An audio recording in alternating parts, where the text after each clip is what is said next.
Live from Bob Stein Stadium here at Lynn Cottrell Park on the campus of UNG. From historic Dahlonega, Peach Belt Conference baseball is on the air. It's the University of North Georgia Nighthawks this afternoon, taking on the USC Aiken Pacers. Good afternoon, everyone. Alongside Cooper Wow, Robert DiClemente on hand, along with the rest of the Nighthawk Sports Network crew, we're glad to have you here this Friday afternoon. Nighthawks are kicking off their Peach Belt Conference play today with Game 1 of a 3-game series against the Pacers. The Nighthawks and the Pacers played 3 times last season. The Nighthawks had the upper hand, winning 2 of 3 in a hard-fought series. The Nighthawks are coming off an up-and-down series against Florida Southern. Pacers coming off of an emotional come-from-behind win in extra innings against Francis Marion after a bloop single from James Eckert gave the Pacers the walk-off victory. So both of these teams with 2 losses apiece. Someone is leaving the Steiner tonight with a third. And here is Cooper Wow with the starting lineups. Ladies and gentlemen, we got Matthew Hurd pitching for the Nighthawks today. Behind the plate catching for him will be Andrew Shadburn. It's James Eckert will be leading off for the Pacers. And in the infield for the Nighthawks, third base, that one gets through. The third baseman is Jace Bowen, shortstop, who gets the cutoff throw there. That's Riley Frost. Second base, his brother Connor Frost. And at first is Mason Steele. That ball grounded out into left and will be a base hit for James Eckert. In left field, we have Jorge Rispero. Center field is Andrew Zapata. And in right field, is Josh Sosa. Up to the plate now is Josh Sharp for the Pacers. Lefty batter. Bunts down the left line there. It'll advance the runner, but he'll be unable to beat the throw. So it'll be 1 out for the Nighthawks. Number 10, Jackson Hannon. And this will be Jackson Hannon, I believe.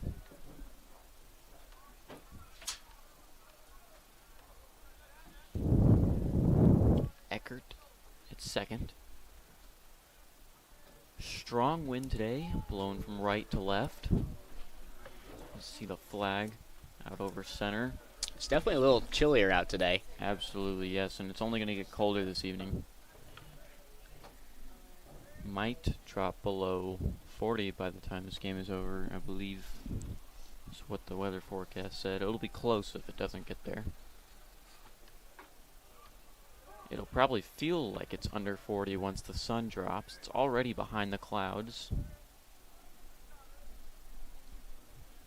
1-1 now for Jackson Hannon. Hurd looks back. The runner 3 times.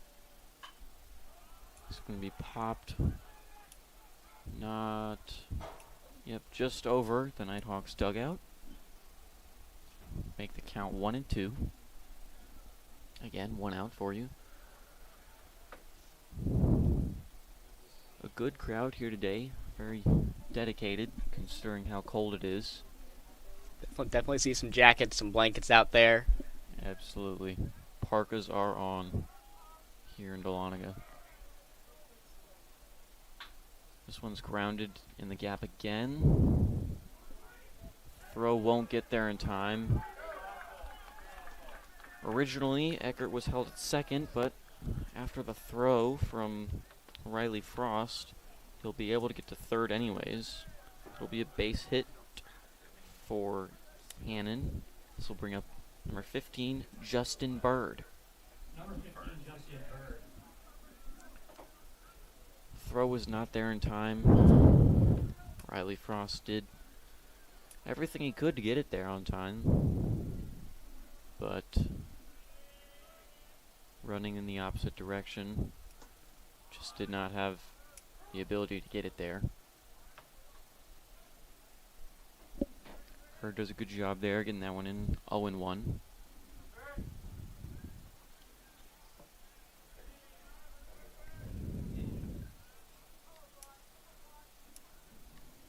Head coach gives the sign. He's not playing third base, which is, I feel we generally see from head coaches, is that they'll go out and be the third base coach. Pacers doing things a little bit different today. Pickoff was over at first. It was Hannon at first. He's going. Shadburn throws. No tag available. Connor Frost was there to stop it a few feet short of the bag and hold the runner at third. Tried to maybe trick him. Get the bigger threat off.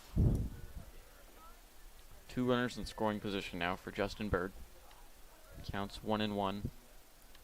He'll call for time. Wanted to reevaluate his approach, I guess. It'll be interesting to see here how USC Aiken decides to attack this Nighthawks defense, with Mason Steele in at first base for Levensteins. Yes, Nick Levenstein's not playing today. Or at least not starting.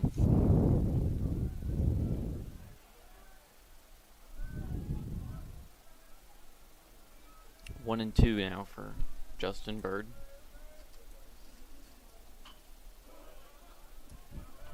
Things getting a little bit brighter now as the clouds have made way for the sun to shine over Bob Stein Stadium. This will surely warm everybody up, at least a little bit. Still very windy though. Hurd delivers, swings and misses. It's Matthew Hurd's first strikeout today. Hopefully we'll get to see a lot more of those. Now batting number 21, Nick Tripp. This will be number 21, Nick Tripp, up to the plate. Still 2 runners in scoring position. So Hurd's got to be careful here. Can't afford to miss your spot. Tripp watches. Ball 1. It was low.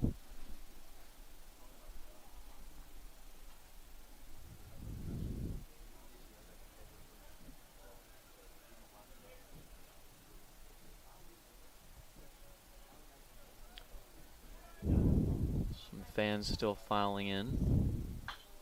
This one's grounded to third. Play will be at first. The throw is in time. And a great job there by the Nighthawks defense to get out of the inning. You are watching North Georgia Baseball on the Nighthawk Sports Network. We'll be right back with you. First inning.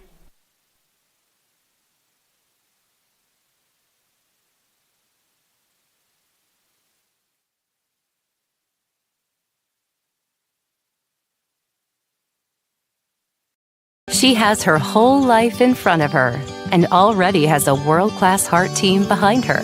And so does every generation of her family, thanks to Georgia Heart Institute.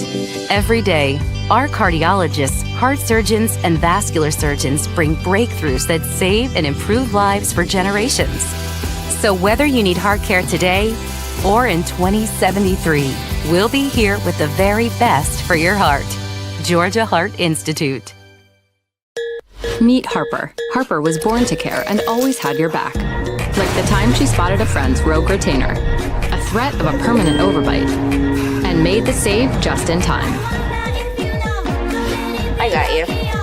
Thanks. Today, Harper still has your back as a teammate at Truist, the bank with Truist One checking. I got you. Thanks. With no overdraft fees, a negative balance buffer, and automatic upgrades, it's the checking account that has your back.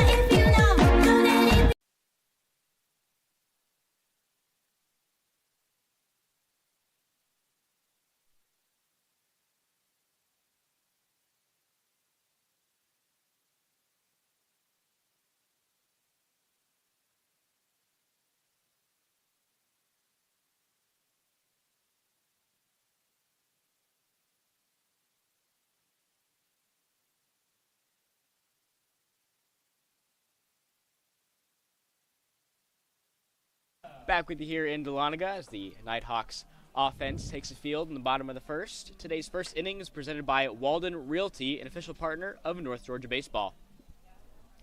And first up for the Nighthawks will be, of course, Andrew Opata, number 28. And he'll watch strike one. It is Joel Haney on the mound for the Pacers to start this weekend's 3-game series. Behind the plate for him is Marcus Mastellone. And then the infield for the Pacers will be Nick Tripp at first, who grounded out last inning. That one's popped into center. It's going to be caught. So it's Nick Tripp at first, Justin Bird at second, James Eckert at shortstop, and Caden Blankenship at third. Wonder if he might be related to Rodrigo Blankenship. Be interesting to maybe find out here on the broadcast. That'd be pretty cool. Making the catch in center there was Jackson Hannon. On his left, or rather, in left is Josh Sharp, and in right is Luke Parker.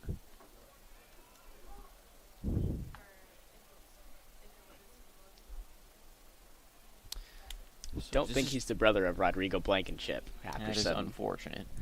Quick research. Jace Bowen watches that one go by. It's 2-1 for him now. Nobody on after the Opata fly out to center. That one's lined foul down the left side. Cooper, the success of this Nighthawk squad has definitely been the freshmen stepping up in big spots on offense. Jace Bowen with the second best batting average in the Peach Belt, batting .462. He's also second in the conference in hits. Opata stepping up to the plate also with 12 runs scored. He's first in the Peach Belt in stolen bases. So it's been a well-rounded effort from the entire squad, but these young players have definitely been stepping up in the big spots. Absolutely. Jace Bowen almost beat the tag there. Very routine play for the Pacers defense, but they almost were a little too casual right there. And now it'll be Riley Frost.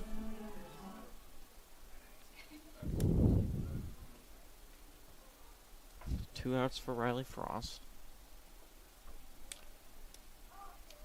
And he'll watch strike one. Coach Cantrell, his arms crossed over at third.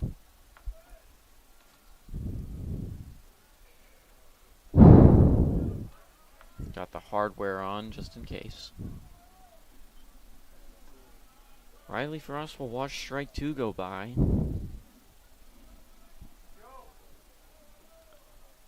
The wind died down towards the top of the first, but it picks back up now. This is grounded down the third baseline, and it'll be a routine play for the infield of the Pacers for out number 3. And we'll be right back with you here for the second inning. You're watching North Georgia Baseball on the Nighthawk Sports Network.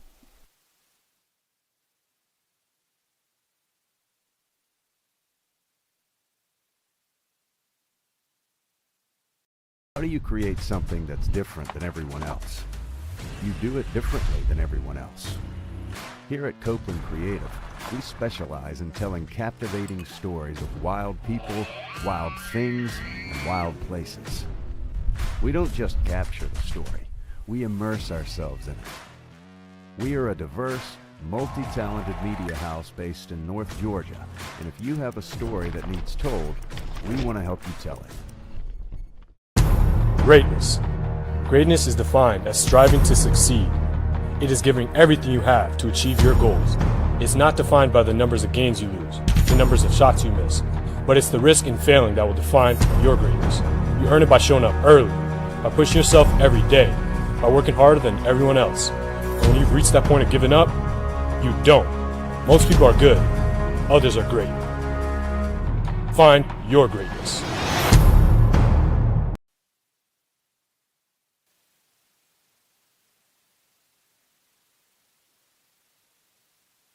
Back with you here in Delana. Getting things going here in the top of the second inning. Unfortunate. 3 up, 3 down for the Nighthawks in the bottom of the first. Luke Parker at the plate now. He's up 2-0 in the count. That one's grounded high to third. Throws a little bit awkward. Gets away. So likely be an error on the third baseman. That's Jace Bowen. And Luke Parker will be gifted a base. So instead of a base hit, Now batting number 4, Marcus Mastalone. he will end up with extra. That was a good effort there from Bowen. I don't think he was expecting that to be hit. That short, unfortunately, wasn't able to get the throw to first. Wind might have affected the bounce a little bit. Might add a weird spin on it. Or just a bad transfer from the glove to the hand. That one's fouled way back. This is Marcus Mastalone up at the plate.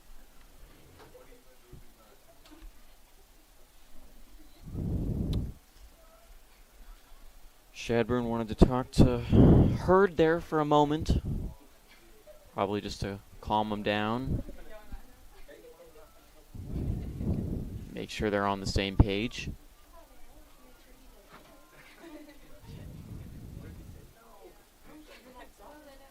Hurd sets. That one's lined to second. This will be a routine out, but it will advance the runner. So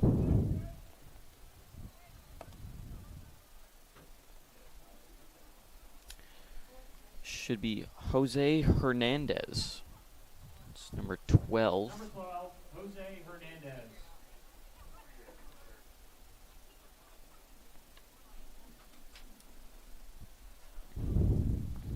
So 1 out for Jose Hernandez, a runner in scoring position. This one's going to be fouled over the Nighthawk dugout.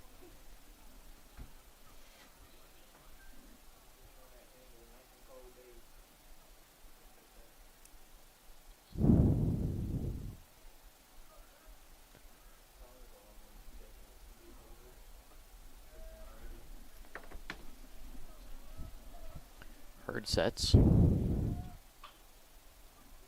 this will be fouled away by Hernandez again, this time down the left side. So fouled out of play over the net to the right side, and then grounded foul down the left side. A little bit of an overcorrection there. We'll take it though. And Hernandez will watch ball 1.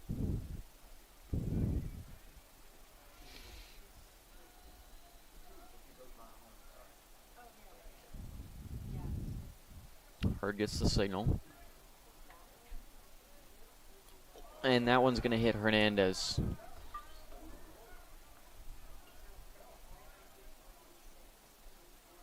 Ump's going to walk out and hand Hurd a ball.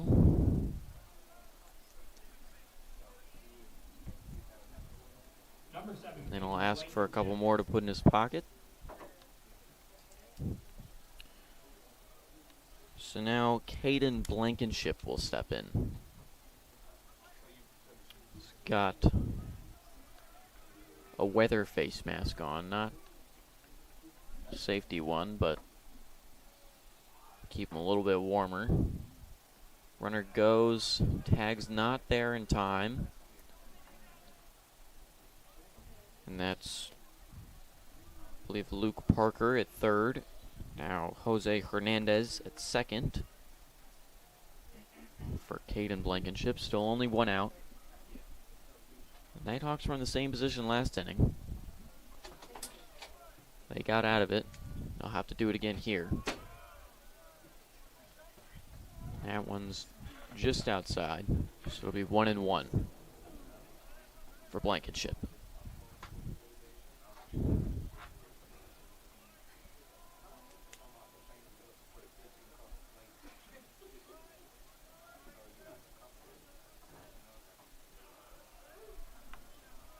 Good pitch there from Hurd. Gets him ahead, 1-2.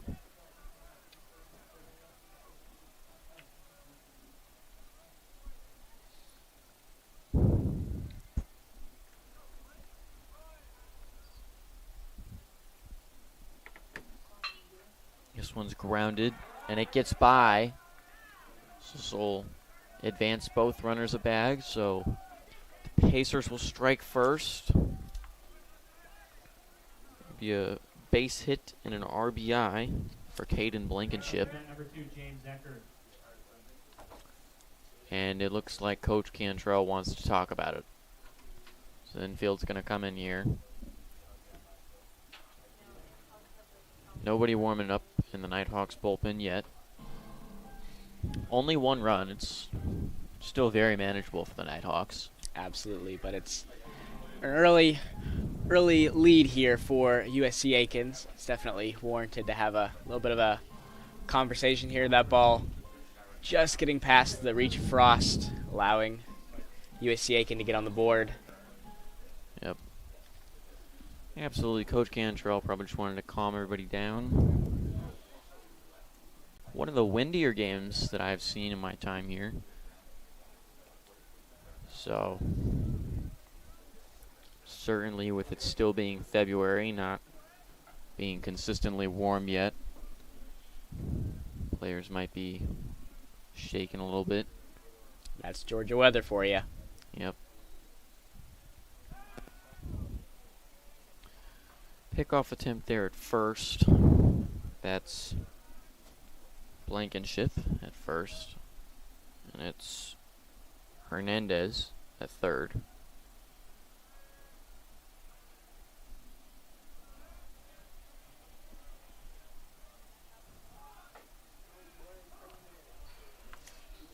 Eckert pulls back a bunt there, but still over the plate. Strike 1.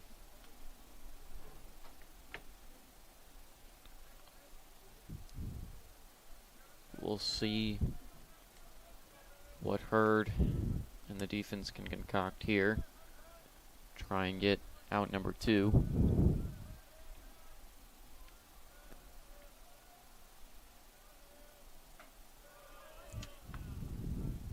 Hurd tries to get Eckert swinging there.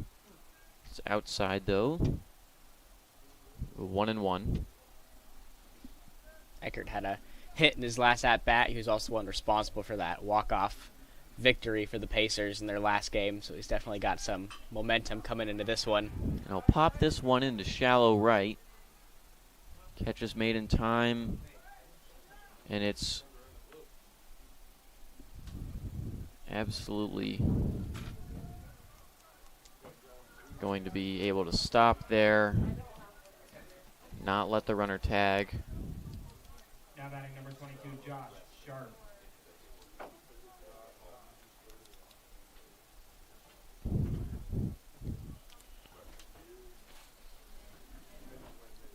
There's 2 outs now for the Nighthawks.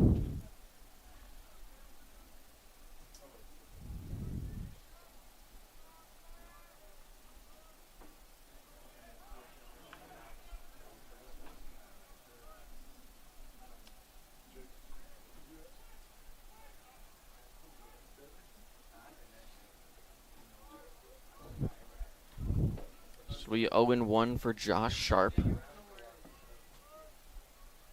Had a sack bunt. Advanced a runner that had been Eckert in the first inning. He'll watch ball 1. Probably won't be bunting here, if I had to guess. Yeah, that's a pretty good guess. Be a gutsy move to bunt with 2 outs.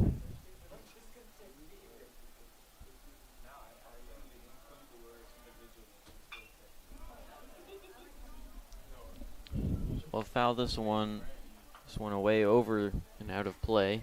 This will go over the batting cages, just past the Pacer dugout. This will be 1-2 for him. Bird just needs to get 1 more by him, and the Nighthawks will be able to survive with minimal damage. Tried to get that one to curve over the plate. Couldn't quite get it there, though. So we 2-2. 2 outs. Runners on the corners. Deuces wild.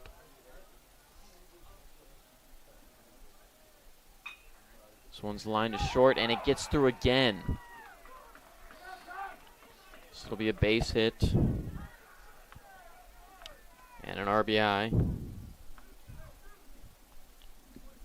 Number 10, Jackson Hannon. For Jackson Hannon. That's the second one to get by Frost here in this inning. Expect Aiken to probably looking to go his way a little bit in this one. Absolutely. He's had 2 or 3 balls so far this game that's just been an extra glove away from him. He's having a tough time over there. The wind surely isn't helping him. But regardless, Hannon steps up to the plate. And he'll be down 0-1 after that pitch.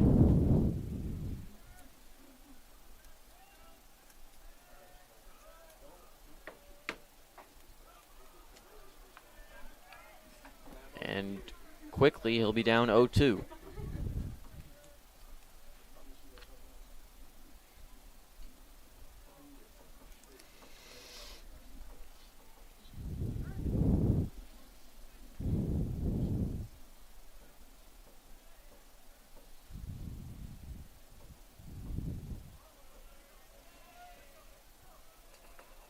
Hurd looks, nobody covering the runner at second.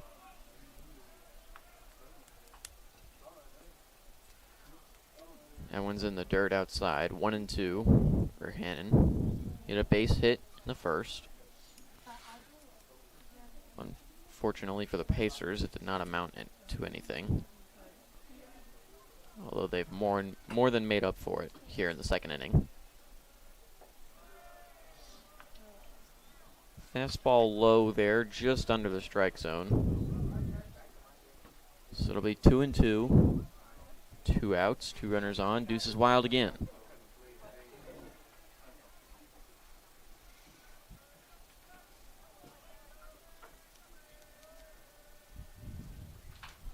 This one's grounded to second. Toss is in time, and that'll be out number 3.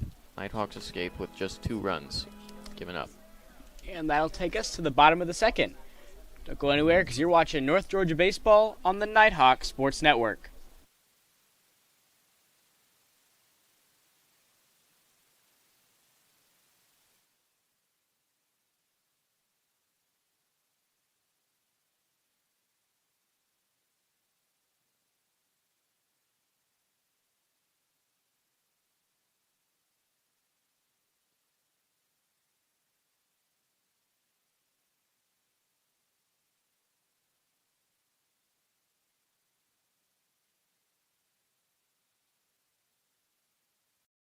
Bryan Properties is a commercial real estate brokerage firm serving Northeast Georgia. Located in nearby Cumming, Georgia, Bryan Properties specializes in commercial real estate along the Georgia 400 corridor.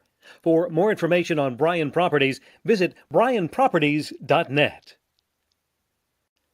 The UNG bookstore is operated by Barnes & Noble and is located in the Chastity Building beside Starbucks in downtown Dahlonega. Fans and students can visit in person or online at ung.bncollege.com for all your Nighthawk apparel and textbook needs for the upcoming season. Back with you here in Dahlonega as we get set to get things going here in the bottom of the second. Today's second inning is presented by Howard Brothers, an official partner of North Georgia Baseball. Brady Skipper lays down a bunt right there. He's in the lineup today as the designated hitter. Bunt went up and into the net. So it'll be 0-1 for Brady Skipper. Might try it again. I was wrong. He will not. Popped up into shallow right, and the second baseman will drift under it for out number 1. Which will make way for Mason Steele, playing first base for Nick Levenstein today. This is his first college at-bat. always an exciting moment. Absolutely. Definitely be fun if he gets a hit here in his first at-bat. Absolutely. Hope this will be a result that he can look back upon and be very proud of.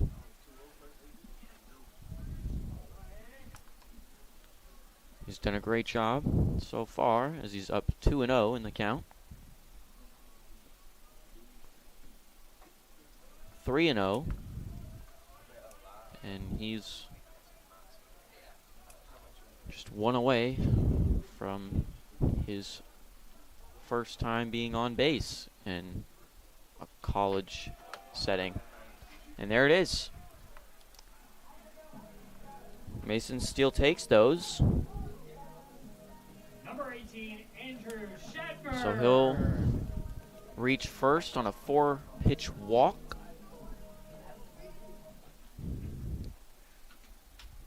Good discipline there not to swing.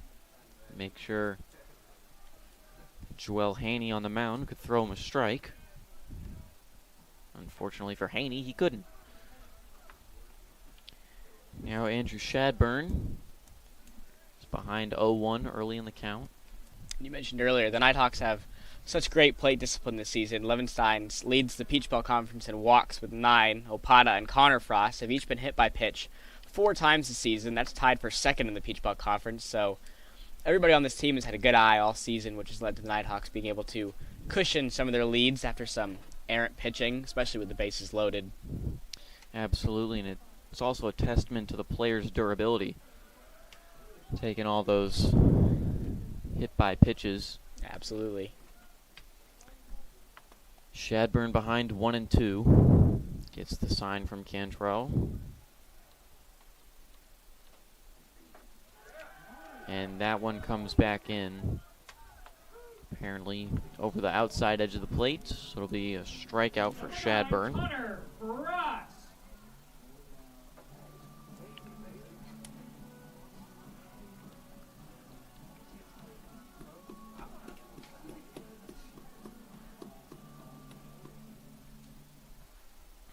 Now it'll be Connor Frost. Watches that one. Bit outside, maybe a bit low as well. Should be 1-0. Mason Steele still at first. Has not had an opportunity to advance further yet. But he will have to dive back to the bag there as Haney wanted him off.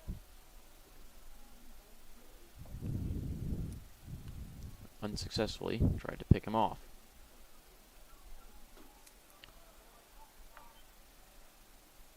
They're going to say he balked. So Mason Steele will advance to second for free. And that pitch was also in for, would have been ball 2, but the balk nulls that. So Haney's probably pretty happy that he gets that one back, at least to some extent. And he throws it away anyways. So it'll be 2-0 for Connor Frost.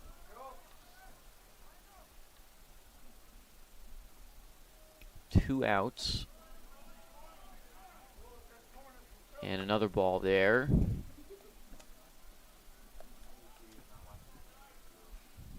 Connor Frost will not be swinging at this pitch unless it is absolutely perfect.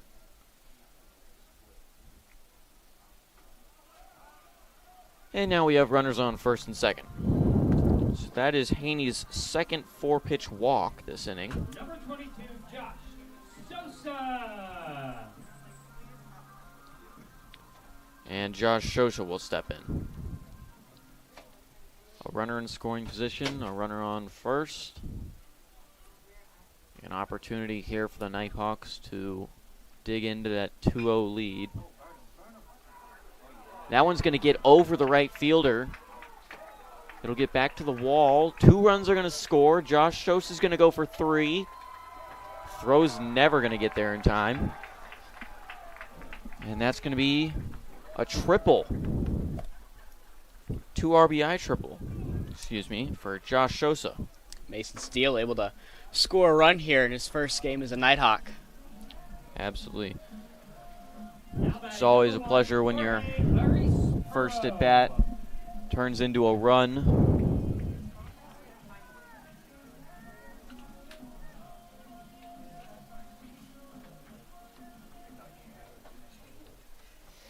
So now Jorge Arispro will step in. He's got an opportunity to take the lead for the Nighthawks with a hit. Haney's struggling a little bit here to get the ball over the plate. It's 1-0. Looks like that might have been a two-seam there over the plate. It's probably been his best pitch so far.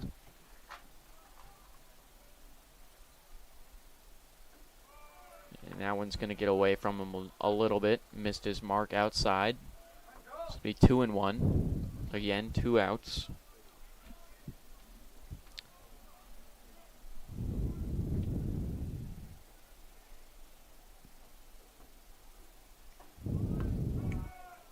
Three and one.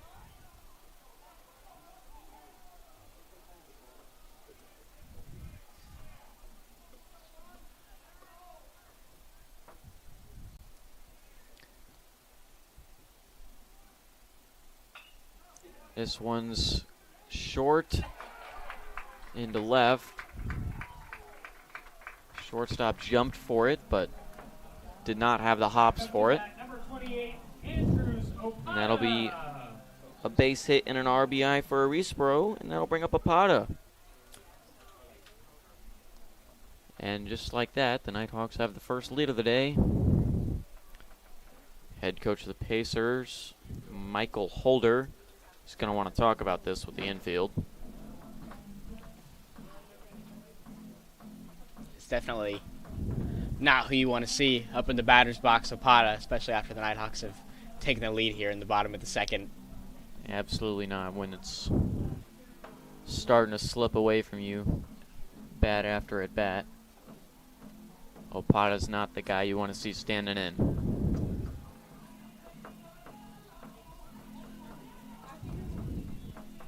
So, head coach for the Pacers, Michael Holder, having a conversation here with the Pacers. Holder was named the head coach of his squad back in April of 2022. Coach Holder has over 20 years of coaching experience in both Division I and Division II, including a 6-season stint with the Nighthawks here at UNG, where he helped Coach Cantrell's squad reach the 2017 NCAA Division II Baseball National Championship.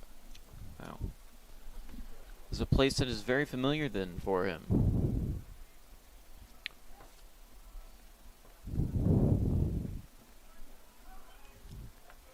And after the mound visit there, Haney gets that one over the plate for strike one.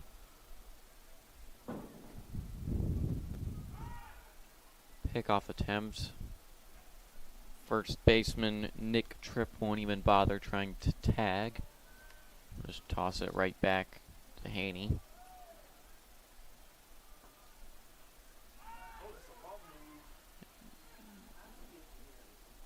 It looks like Haney wants to play catch with the first baseman now rather than the catcher.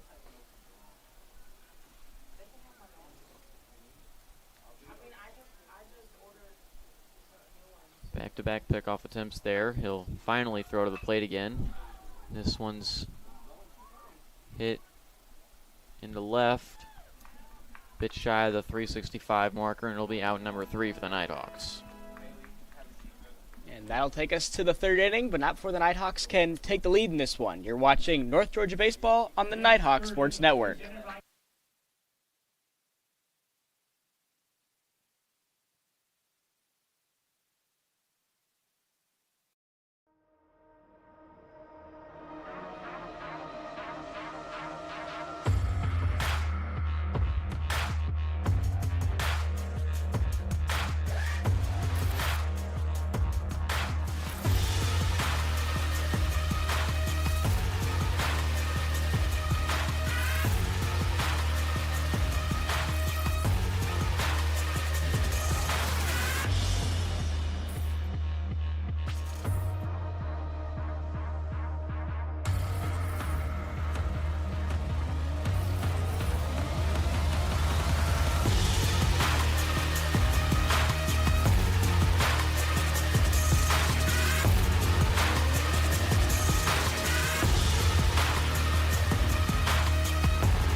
Back with you here in Dahlonega as we are getting things going here in the top of the third.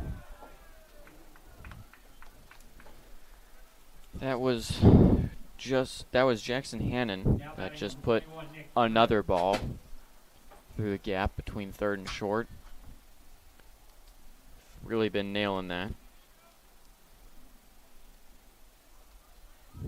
Excuse me, that was Justin Bird, not Jackson Hannon. And this is Nick Tripp.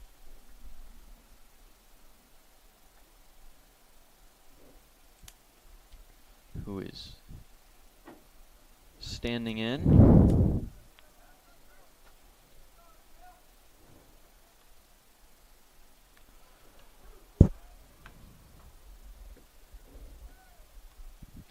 Good pitch there from Hurd. Gives him an 0-1 count.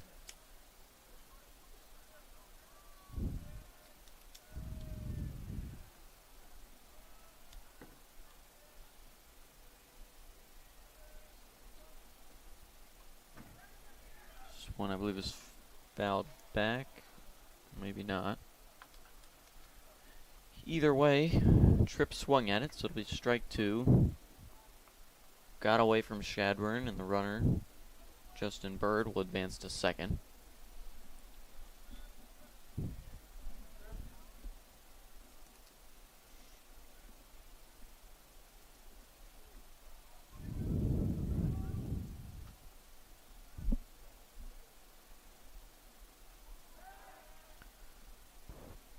Hurd fakes and tries to pick off. Nobody covering the bag, though.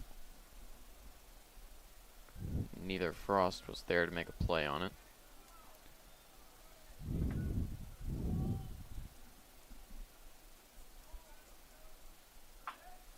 This one's grounded to short, taken by the third baseman, and out at first. Good play there by Jace Bowen to take that, since he had momentum going towards first. Number 8, Luke Parker. Bowen had a similar play there in the first inning, so it's good to see him get a little bit of redemption there to get the out at first. And very reassuring to not see it go through the gap again for, I believe, what would have been the 5th time so far this game. The only place that the Pacers can seem to hit the ball is into that gap. So Bird stands at third. And it's Luke Parker at the plate with 1 out. Watches ball 1.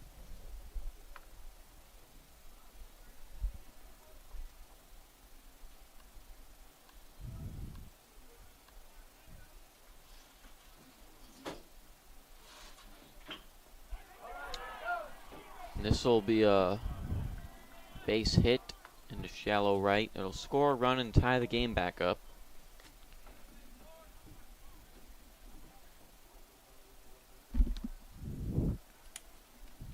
That was Luke Parker. Now it'll be Marcus Mastalone.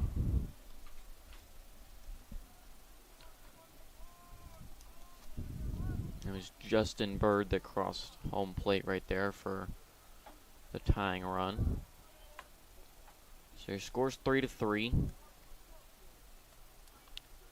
1 out. Luke Parker on first. Marcus Mastalone down 0-1 at the plate. Now it'll be 1-1.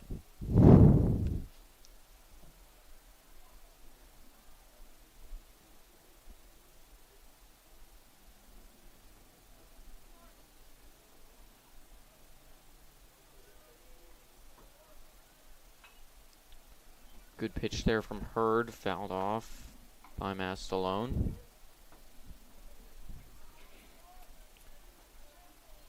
So the count will be 1-2.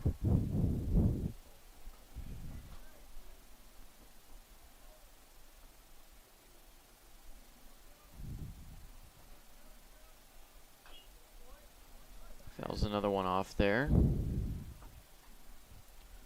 Count stays at 1-2.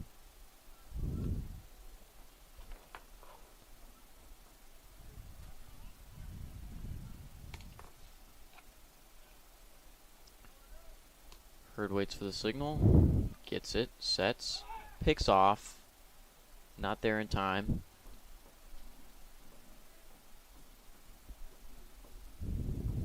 Good job there to keep the runner honest. Not letting him get too big of a lead off.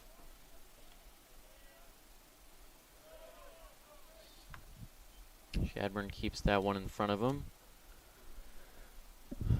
Pitch was low, so it'll be 2-2 for Marcus Mastalone.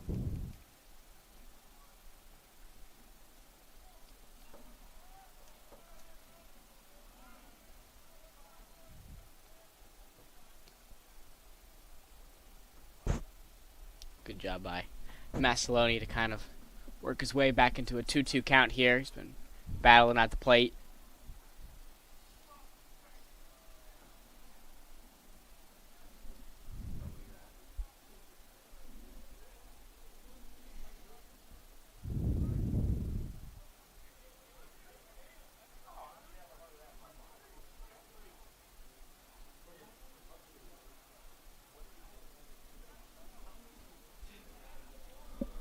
Not entirely sure what the confusion is right now.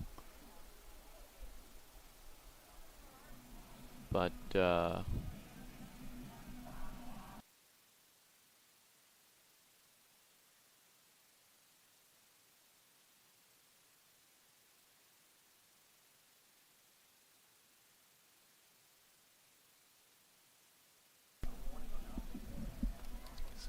There may have been a little bit of a confusion there about whether or not it was a 2-2 count. North Georgia seemed to think it was. strike 3.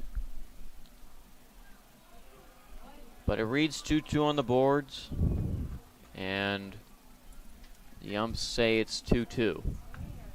No, they say it's a strikeout. USC Aiken fans here not too pleased with that one.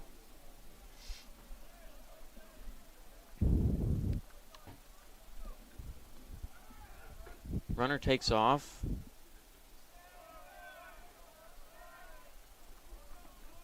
Throw is a little bit too far left of the bag, so they won't be able to get the tag down in time. Jose Hernandez stepping in after the confusing strike 3.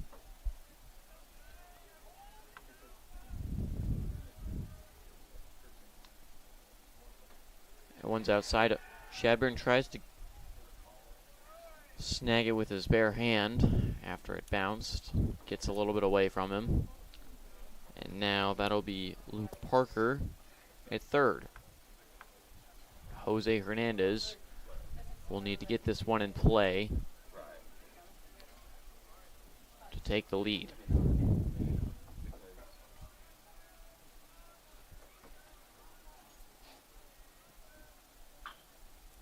This one's grounded foul.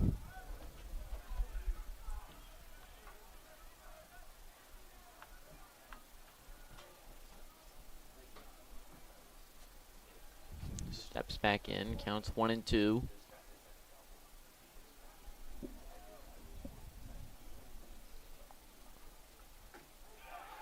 And they'll get him.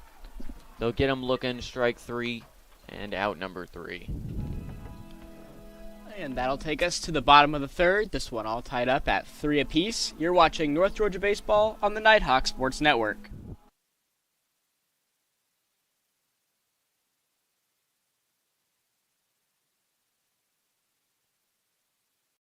United Logistics is a veteran-owned and relationship-driven company with a goal of being an integral part of the community, providing safe transportation and shipping solutions, and being recognized as one of the leading providers of transportation nationwide.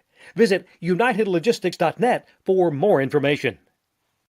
Walton & Company Realty is dedicated to serving you with all of your real estate needs. Their team of professionals will help you with everything from transaction coordination, marketing, and representing you as a buyer or seller, and has a goal of making your transaction run as smoothly as possible. For more information, visit waldenco.com.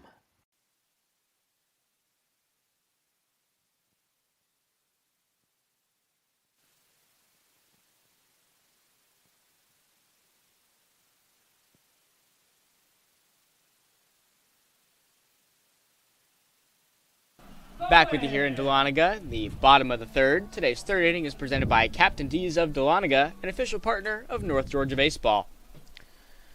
Just finished up last weekend, the Captain D's Surf and Turf Classic, featuring 6 games of softball action, featuring North Georgia, King University, and it was Florida Southern College. Each team played 4 times, and North Georgia softball was able to win all 4 of their matchups. It's definitely an impressive outing for North Georgia's softball squad, staying undefeated here at home so far this season, sitting at 6-1 in total.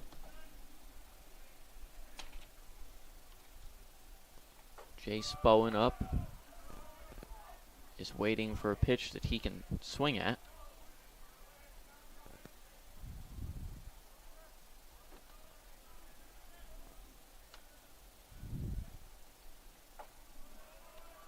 And there's one.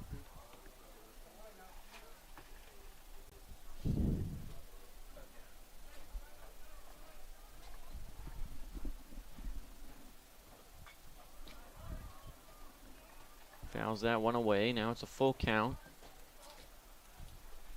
Right. Jace Bowen's going to have to defend the plate now. Signals to everyone that it's a full count, helping to minimize confusion now. And that one's going to be in the dirt for ball 4.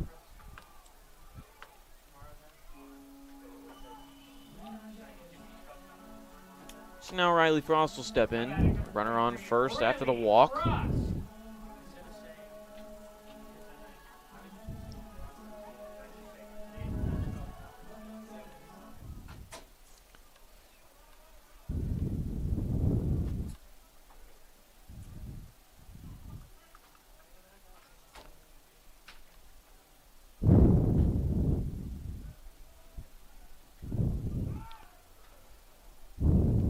Pickoff attempt is in vain.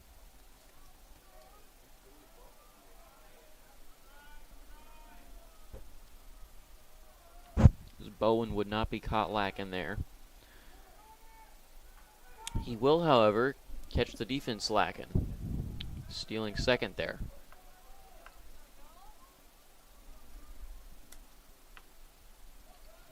Bowen trying to catch up to Opata in stolen bases this season. I know Opata leads the conference, I think 6.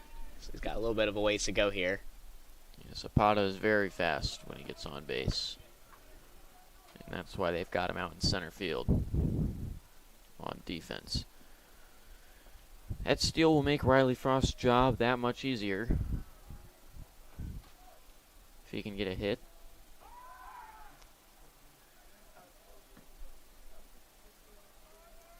Pickoff attempt there is again unsuccessful.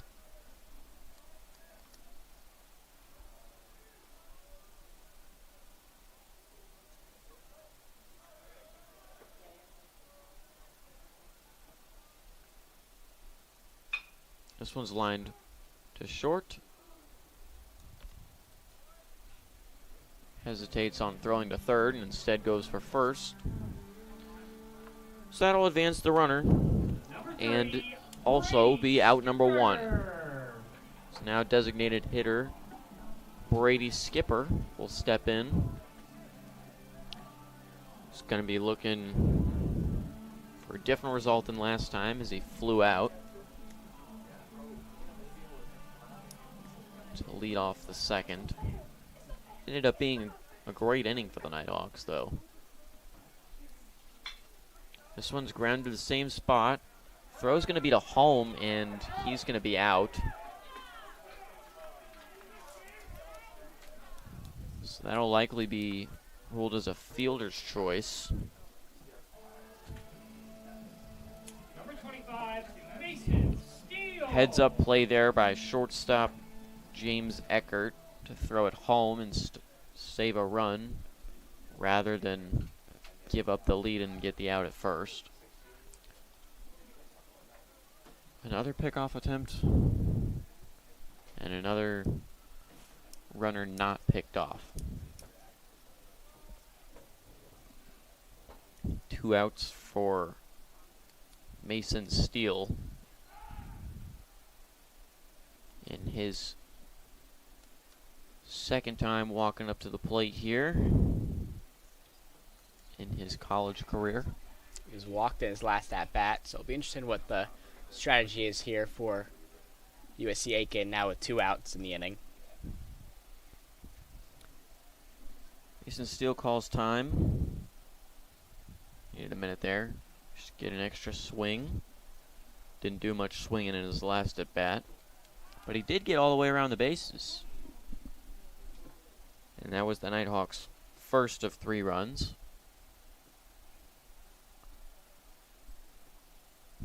He hasn't received a pitch yet. He has watched 2 pickoffs. And that'll be the first strikes thrown to Mason Steele in his college career, after a 4-pitch walk.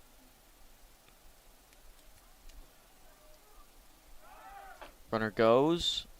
That's Brady Skipper out at second. Mason Steele will redo his at-bat in the bottom of the 4th. And that'll take us to the bottom of the 4th. You're watching North Georgia Baseball on the Nighthawk Sports Network.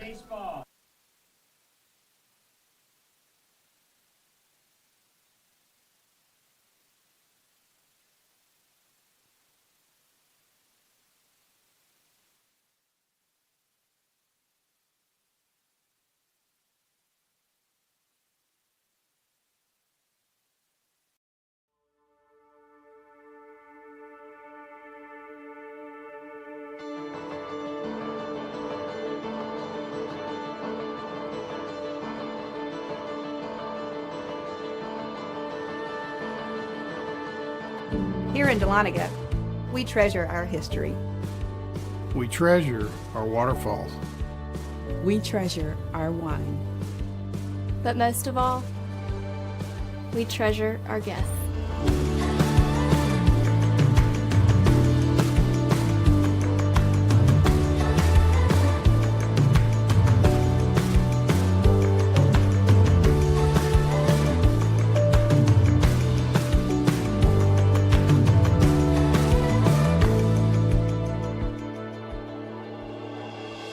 We are a family. We treasure our community. And we're an experience for you to discover. Discover. Discover. Discover. The heart of the Georgia mountains. The heart of the Georgia mountains. Discover the heart of the Georgia mountains.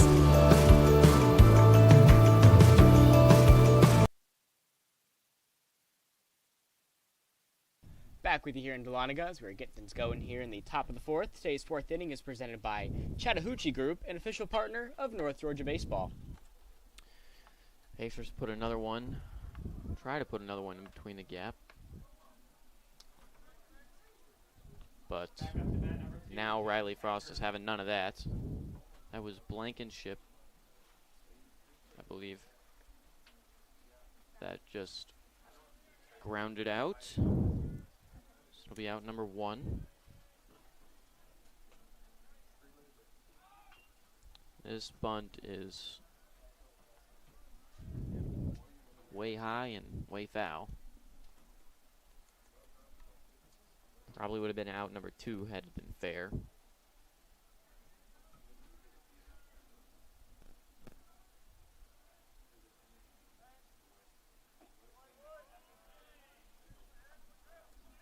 They're going to say that pitch is low for ball 1.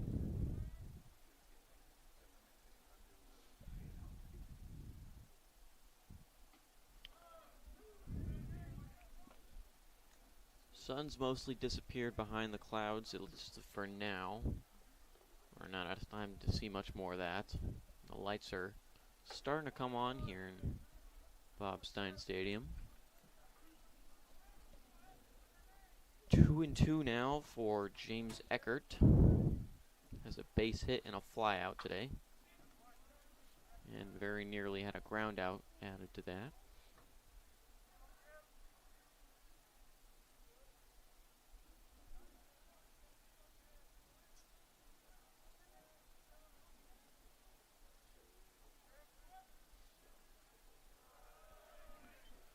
one's in the dirt. I think Hurd might have hung on to that one for a little bit too long. Shadburn does a good job to keep it in front of him, though.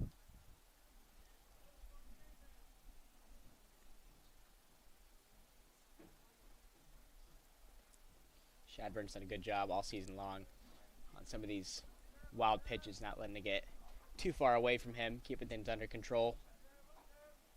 Absolutely. A full count now for Eckert. This one's hit into the gap in center and right. Hada makes a slight fielding mistake. Eckert's going for 3, and he's going to get it. Oh!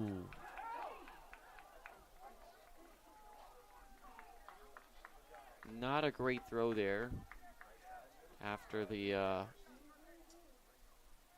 pickoff man. I believe that was second baseman Connor Frost just absolutely nailed his brother Riley Frost in the back.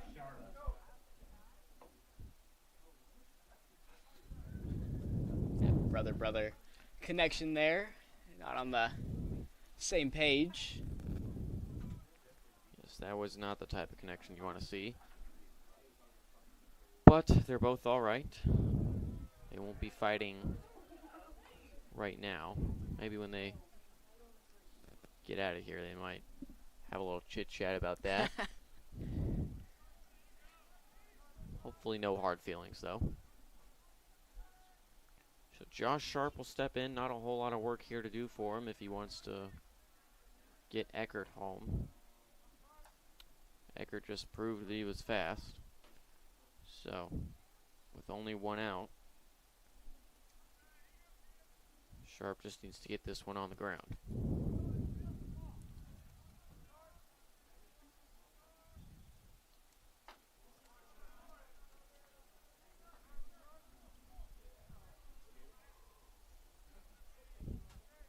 Ball 2 called there.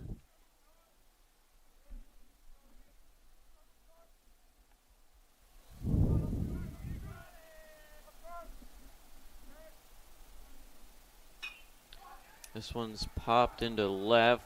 Runner's probably going to tag. Yep. And Eckert will be there in time. So a sac fly there from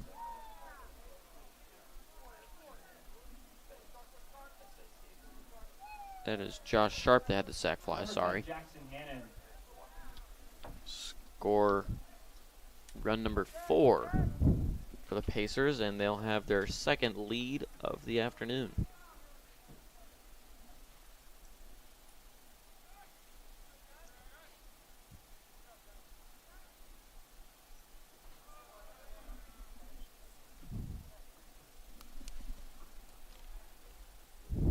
Still no one warming up in either bullpen yet. Neither coach seen enough to decide against keeping starters in on the mound. Jackson Hannon watches ball 2 there. 10 versus 10 here. And that ball is fouled behind the press box.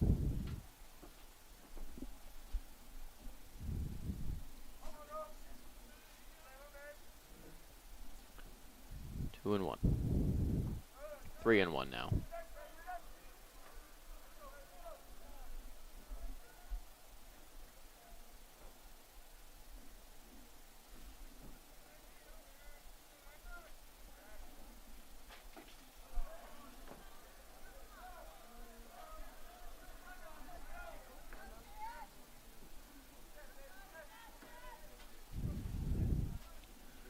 Full count after that strike. It's fouled over the Pacer dugout.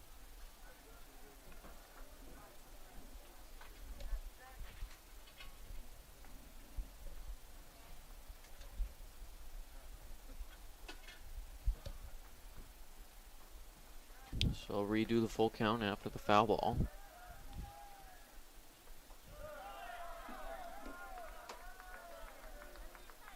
And Hannon's going to get on base. I believe that was a walk.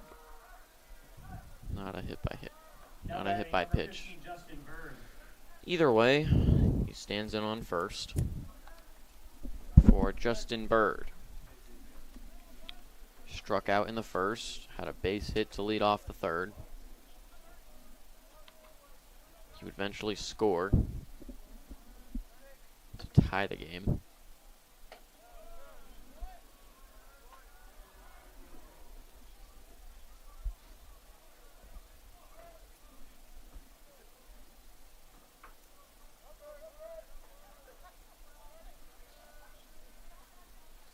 Want to know for Justin Bird.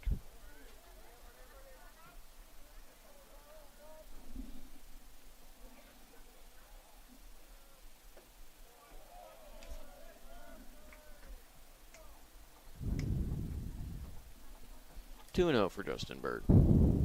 Pacers have showed pretty good plate discipline here at the top of the fourth. Absolutely. Hurd starting to struggle a little bit.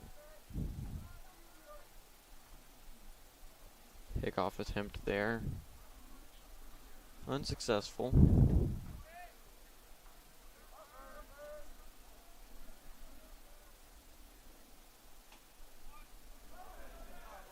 Good pitch there, though. 2-1 over the edge of the plate. Outside edge.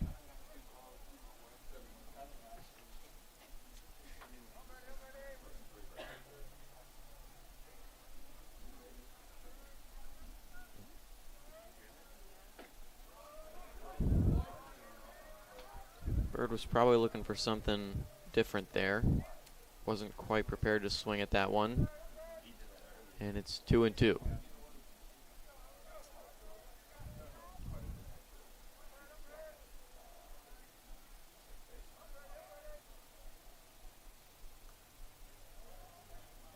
Hurd sets. Delivers. Strike three. Out number 3. The Nighthawks strand one of the Pacers. And that'll take us to the bottom of the fourth. You're watching North Georgia Baseball on the Nighthawk Sports Network.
Back with you here in Dahlonega as we're getting things going here in the bottom of the fourth.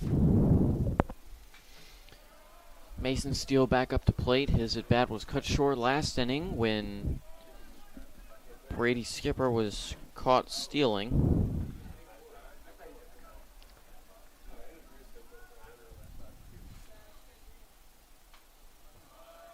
Fouled off there and Steele's down 0-2 quickly. Coach Contrell's got a lot of faith here in his freshmen on his squad. Got Opata, Bowen, Skipper, Steele, Hurd, just to name a few of them. It's definitely a very young Nighthawk squad, but they're definitely up to the challenge. Grounder there. Steele's not going to be able to beat it out. Short by about a step and a half. Now batting number 18, Andrew Shadburn. So now Shadburn will step in. Shadburn was struck out in his last at-bat. We'll see if he can get something going here. And this might be a blooper. Nope. It'll be a fly out. Put the bat on the ball there, which is good, but couldn't get it to drop in play, which is not what the Nighthawks are looking for. Number 9, Connor Frost. So now after 2 quick outs, Connor Frost will step in. One of the older players in today's lineup, I believe. He'll watch strike 1. I believe he's one of 5 seniors here on the squad. They've definitely been one of the reasons for the Nighthawks' success as well. Definitely showing the freshmen the ropes here. Absolutely. A good job there watching ball 1.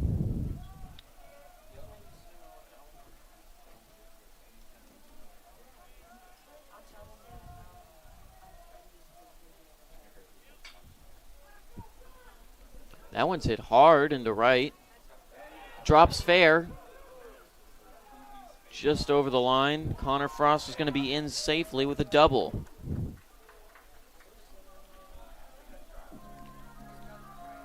And this will bring up Josh Sosa. He had a 2 RBI triple in his first at bat, which got the Nighthawks going. At the time, it tied the game. Now, he steps in a familiar position today with the Nighthawks trailing. If I'm not mistaken, that was the first triple for the Nighthawks all season long, so good job there from Sosa. He was there first. Pickoff attempt there. Unsuccessful. Frost got his hand back just under the tag from Bird. And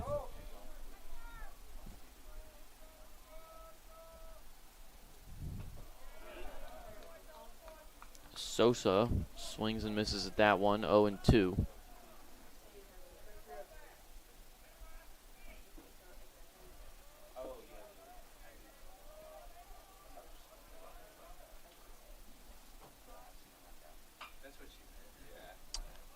This one's fouled just short of the Nighthawk dugout.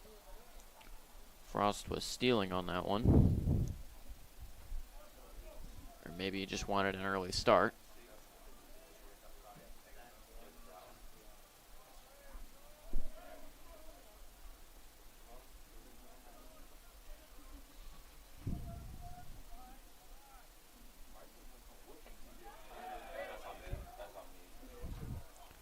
We're going to say he did not go. So Sosa will stand in with a 1-2 count.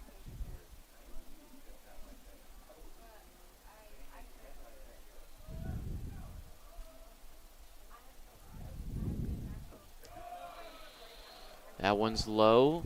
Good eye there from Sosa to get it to 2-2. Connor Frost on second.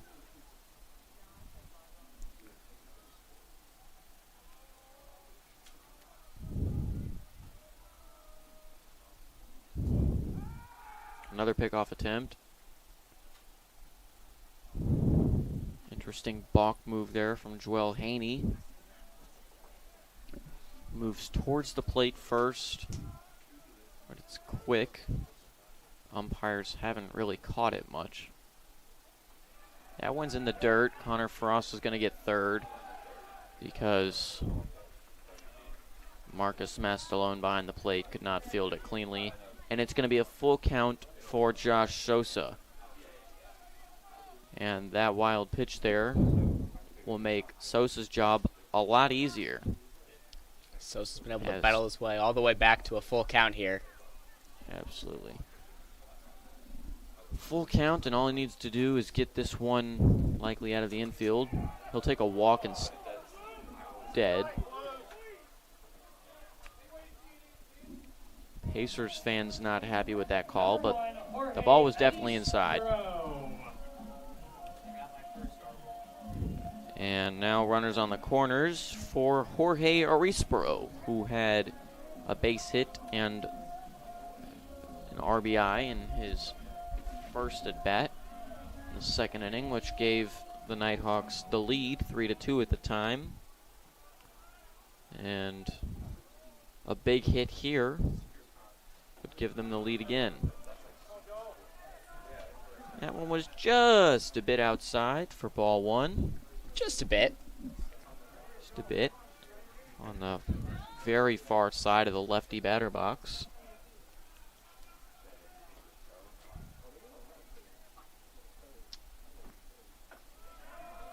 Soft one in there. So it'll be 1-1 for Respro. Haney making us eat our words on that one. Just a little bit. Not a problem, though. That one's going to be inside. But Respro turns on it. It'll be 1-2.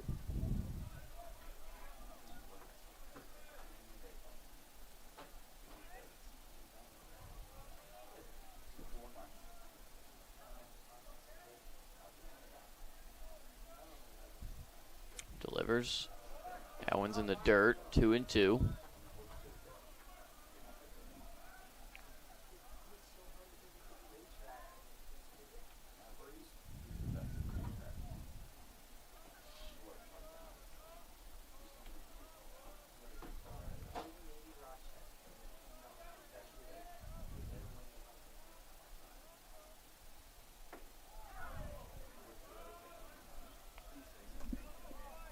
Outside again, full count. A ball here loads the bases. Anything down, anything hit, and the runners are going to be taken off. And it'll be ball four. So the bases are going to be loaded for Andrews Opada. And Matt Stallone, the catcher, is going to want to go and talk to Haney because it's pretty hard to shut a pot out for an entire game. Oh, definitely. He's definitely going to get something going here eventually in this game. Now would be the perfect time as the bases are loaded. Looks like coaching staff from Pacers going to want to talk about this one because this is a dangerous spot here for the Pacers. We've got some updates for you around the Peach Bog Conference in baseball. Of course, we are covering North Georgia versus USC Aiken here on the Nighthawk Sports Network.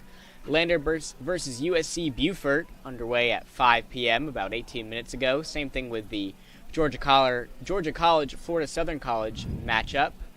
Columbus State taking on Flagler, also at 5 p.m. And then Georgia Southwestern and Claflin rounding out the day at 6 p.m. in Orangeburg, South Carolina.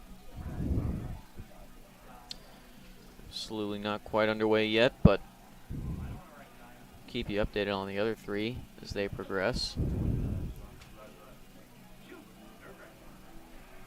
And there'll be a pitching substitution here.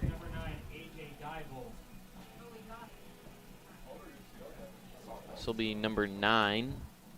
That is A.J. Dybel.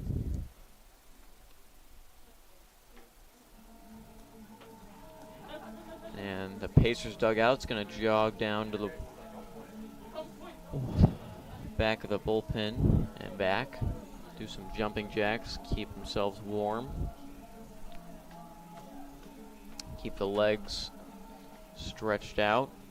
Don't want to tear anything. Dybel in 14 games last season. He had 5 starts, tossing just over 48 innings, went 3-3 on the season.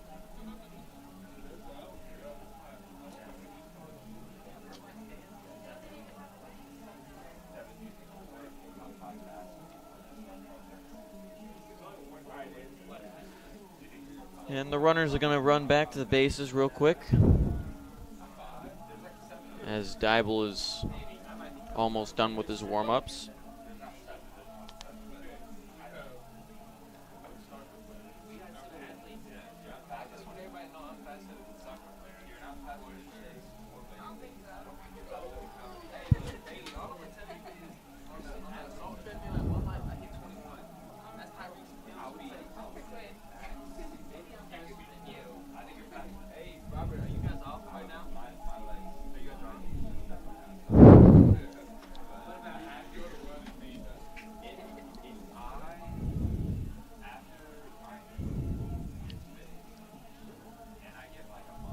2 outs, just to remind you all. Nighthawks bringing up Andrew Zapata for the bases loaded scenario we have here. It's going to be a big momentum swing for either team, depending on the outcome of this at-bat. And the wind is picked up, too, almost as if Mother Nature can sense it. And Apato's going to watch strike 1, make sure that the nerves aren't there for Dibble, or maybe the cold.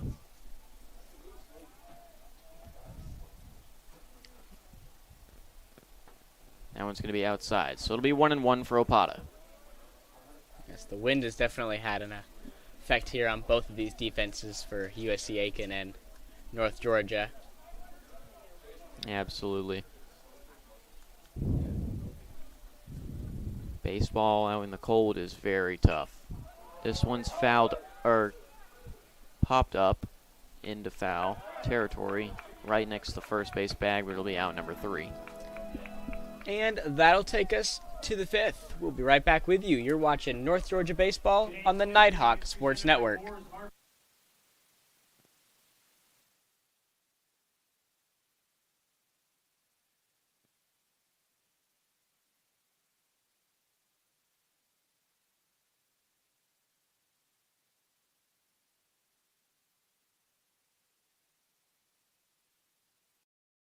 Moore's Lumber and Hardware has proudly served the homeowners and pro contractors of North Georgia since 1946. Located in Dahlonega, our covered drive-through lumber yard provides customers with both quality products and services. Rains Grading, a licensed excavating contractor located in Lumpkin County, provides both commercial and residential grading, hauling, and paving to the North Georgia area.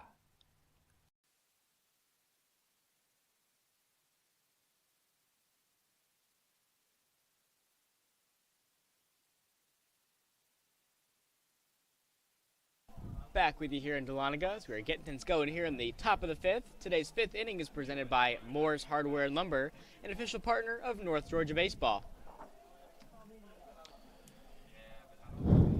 Yep. Nighthawks stranded 3 right there. Or rather, the Pacers defense stranded 3 for the Nighthawks on an Apata flyout. We Nick Tripp up first. And a pitching substitution for the Nighthawks as well. That'll be number 31, Jarrett Bales. Right-handed pitcher. Standing at 5'9" and 180. It's a freshman as well from North Hall.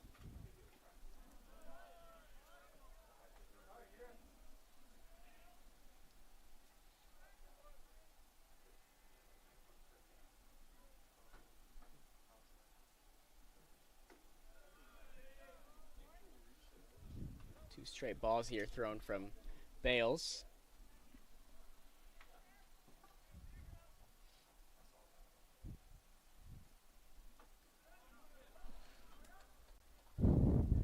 Two and 1 for Nick Tripp. Hasn't gotten on base yet today. Fouls that one away, 2-2. Sun is setting, but it's peeking out through the clouds again, reminding us that it is still here.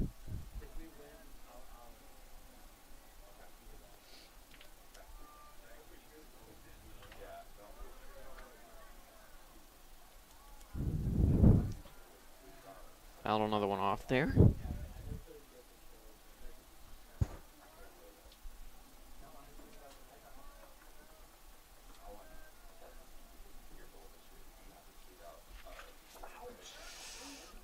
That one is fouled into himself. That's... In the cold, there's no way that one felt good. Yeah, he's going to have to take a couple steps walk that one off.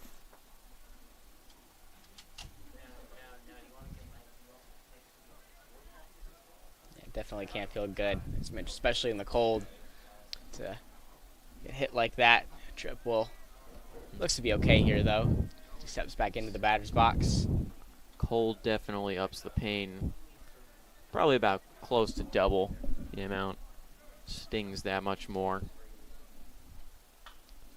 This one's fouled straight over our heads behind the press box.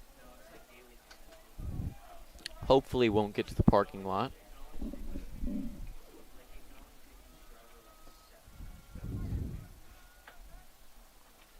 Two and two. Full count.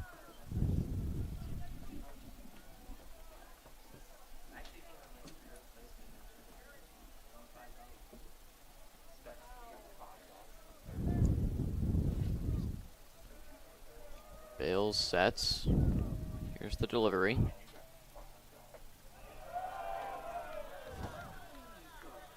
They're going to call that one ball 4, but the Nighthawk fans Number 8, Luke Parker. say otherwise.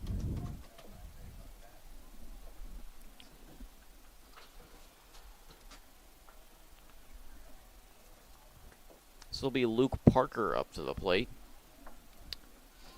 Reached second on an error to start the second inning. And in the third, hit a base hit and an RBI.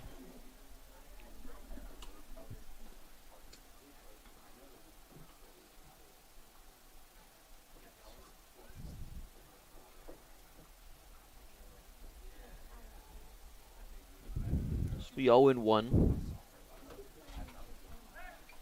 Pickoff attempt there. No tag available. Or no tag laid, rather. Don't think I've seen a successful pickoff attempt all season here in these home games for North Georgia. There aren't really any that are coming to mind. A couple caught stealing, though.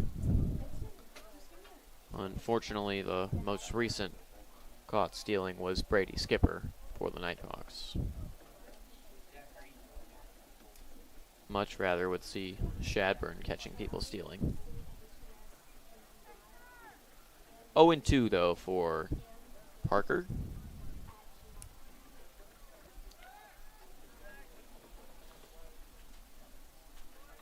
Another pickoff attempt. Still nothing doing on those.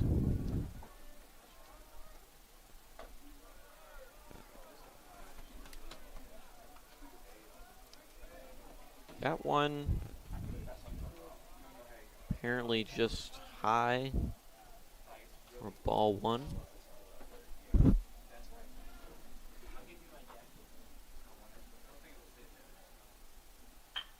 This one's grounded to second, a double play opportunity. Gets by the first baseman, and there's going to be a runner on second, regardless of the out. Now batting number 4, Marcus Mastalone. Frost-to-frost connection for the out on that play at second. And then the frost-to-steal connection was not there. So 1 out for Mastalone, who will foul off this first pitch.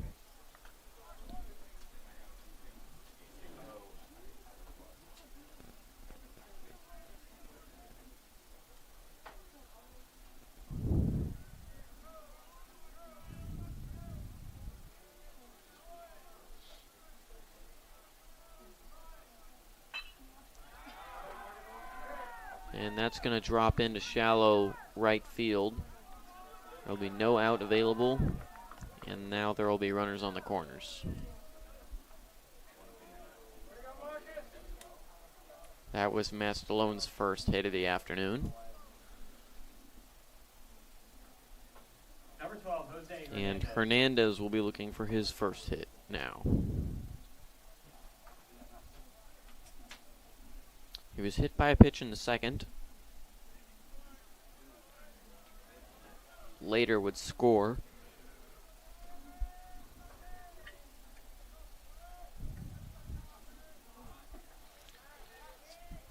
Lays down a bunt there. Doesn't make contact with the ball, though.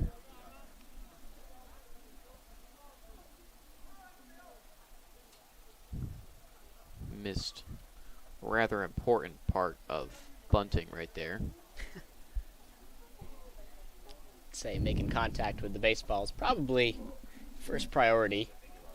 Absolutely. Second priority is location.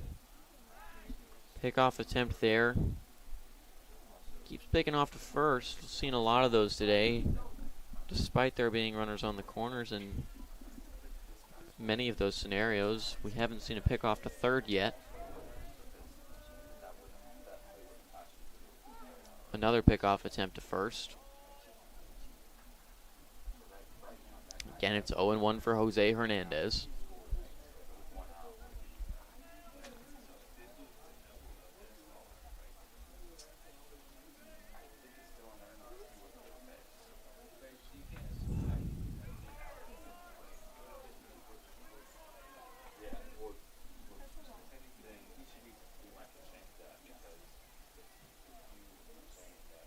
So 1-1.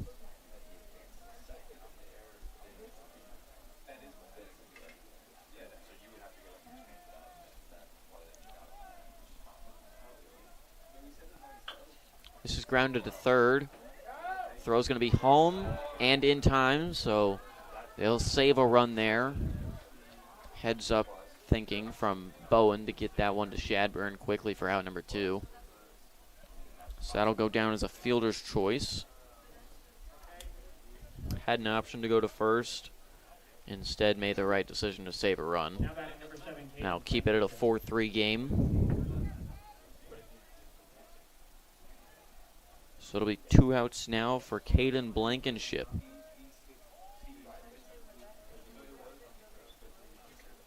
That one's outside, ball 1.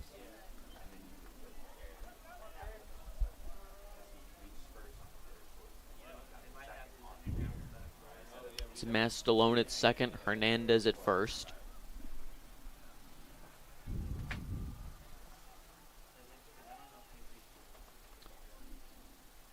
Bales looks at second. And throws that one past Blankenship for strike 1. So 1-1 count now for Blankenship.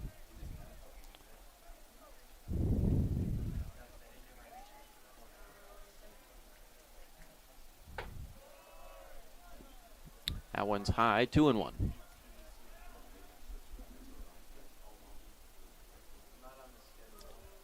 Fans are all bundled up this afternoon. Definitely starting to get a little colder now. The sun's starting to set. Yep. Sun setting, wind being inconsistent. Picking back up now. Had died down for just a moment.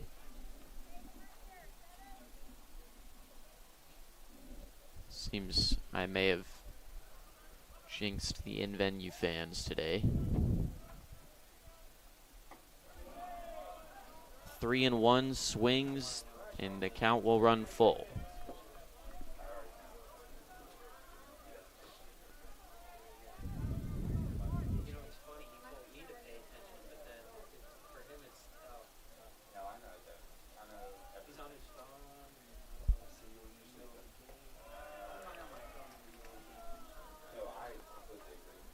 That's going to be ball 4, and the bases will be loaded for James Eckert. Back up to bat number 2, James Eckert. And this is dangerous position now for the Nighthawks defense. Already down a run.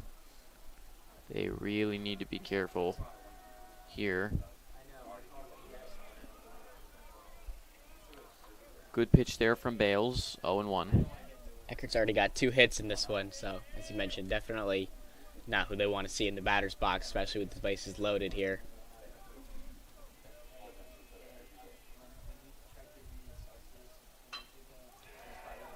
That one's going to be into shallow right field. It's going to drop.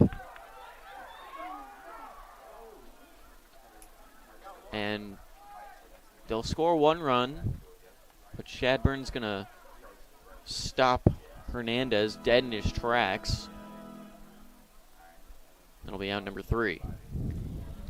And that'll take us to the bottom of the 5th. Don't go anywhere because you're watching North Georgia Baseball on the Nighthawk Sports Network.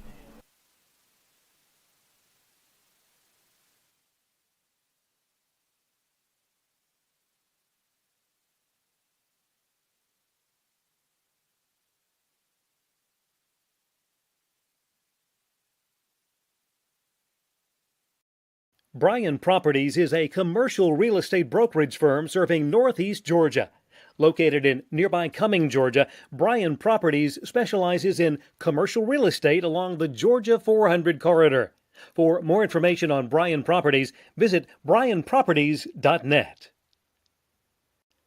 The UNG bookstore is operated by Barnes & Noble and is located in the Chastity Building beside Starbucks in downtown Dahlonega. Fans and students can visit in person or online at ung.bncollege.com for all your Nighthawk apparel and textbook needs for the upcoming season.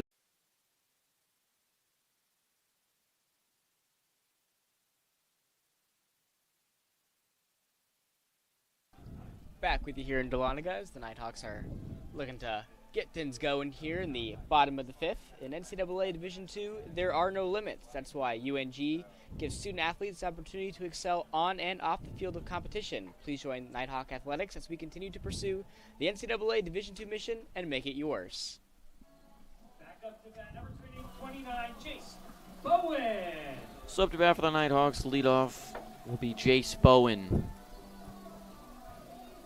Unfortunately, in the bottom of the previous inning, Nighthawks stranded 3 on an Opata flyout to first. So now Bowen's going to try and get something going for the Nighthawks. They trail 5-3, and Bowen stands up 2-0 in the count.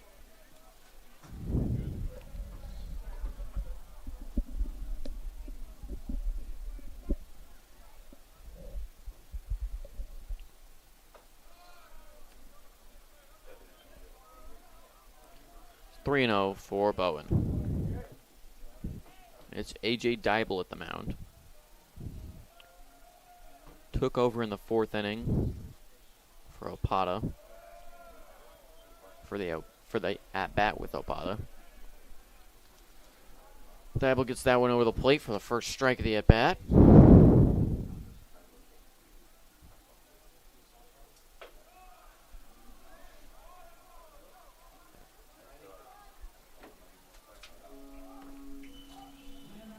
And it'll be ball 4 right there. So Bowen will get on with the leadoff walk. And that'll bring up Riley Frost. Not on base yet today. 2 ground outs, I believe. Ended the first. Was the first out in the 3rd. Another unsuccessful pickoff attempt here in Bob Stein Stadium. No pitches yet to Riley Frost.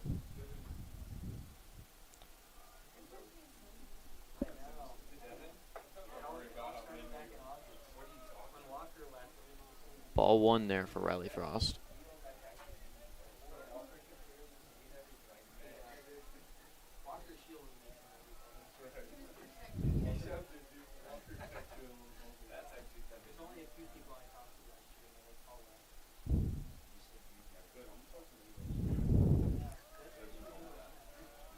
One and one now for Riley Frost.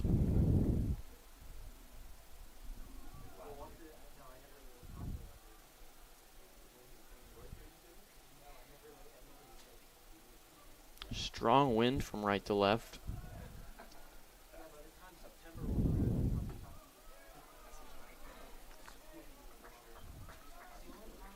Two and one now for Riley Frost. Looked like a good pitch there from Dybel, but unfortunately that'll go down as a ball for him.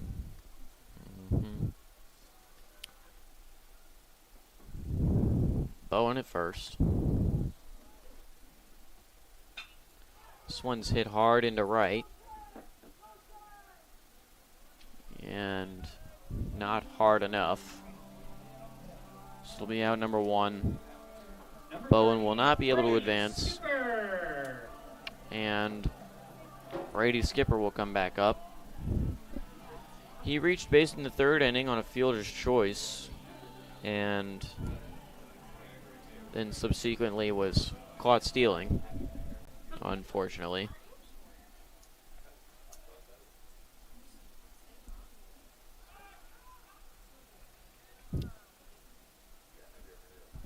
We're definitely in double digits as far as pickoff attempts go. Oh, yeah. Match. There's an over-under on that. Definitely be taking the over. Absolutely. If you took the over on that one, you would have definitely cashed in a lot. A 1-0 count for Brady Skipper.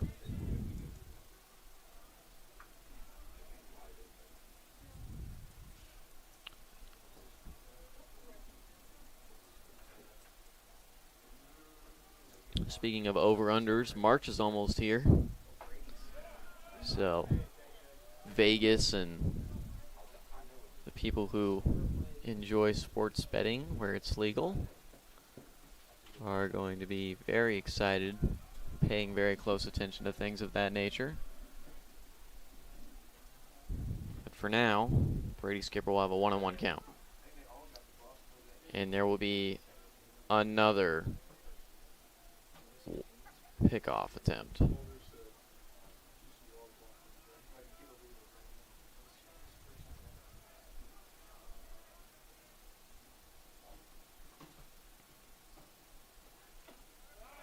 Swing and a miss there for Brady Skipper.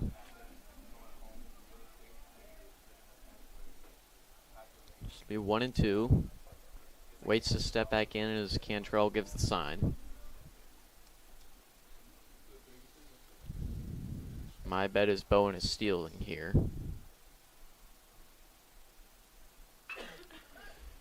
This one's hit foul down the right field line. My bet was wrong.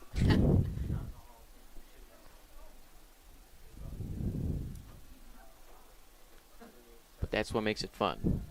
Right, you get some wrong, you get some right sometimes. That's the fun of betting every once in a while. Yep, it wouldn't be fun if you got it right every time.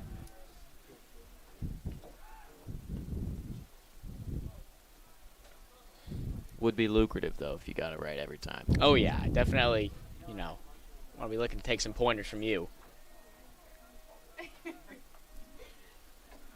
1-2 for Brady Skipper. Looking for his first hit of the day.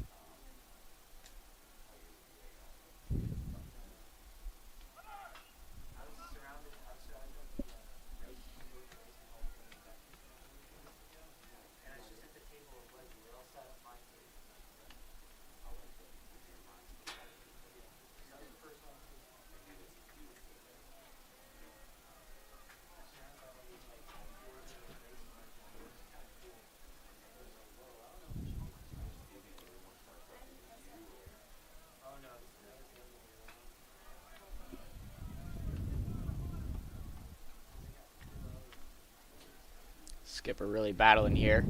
Absolutely. It's been 1-2 for a while now, feels like. Mason Steele on deck. Almost reached base on his previous attempt. And there's going to be out number 2. Skipper's going to beat the tag, so it won't be a double play.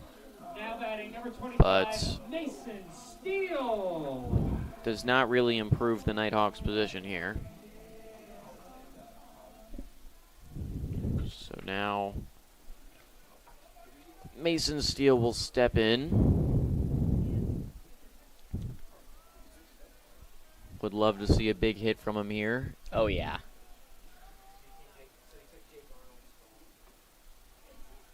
Yeah, that run in the second inning after he was walked in his first at-bat, so definitely be great for him to get something going here. Absolutely. Wouldn't mind another walk for him, though. He's up 1-0 in the count now. He only needs 3 more. Elects not to swing through that one. So it'll be 1-1.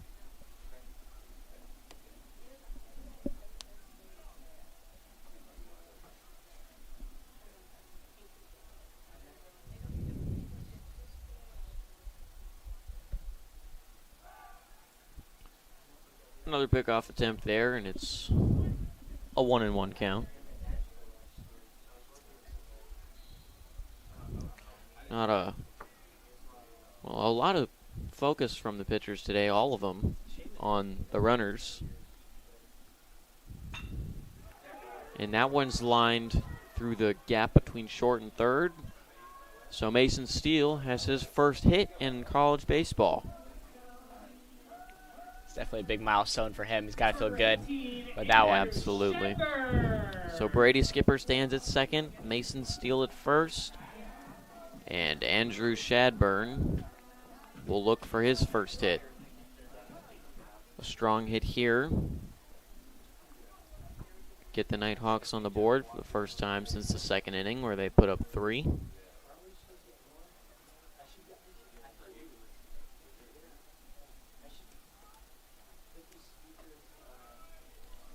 High there, 1-0.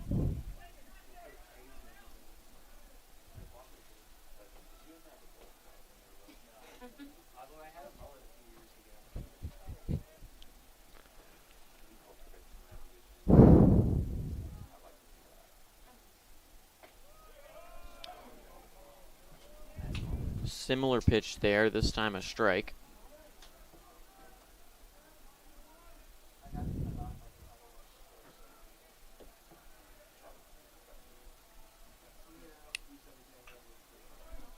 Fouled away. It'll be 1-2 now for Shadburn.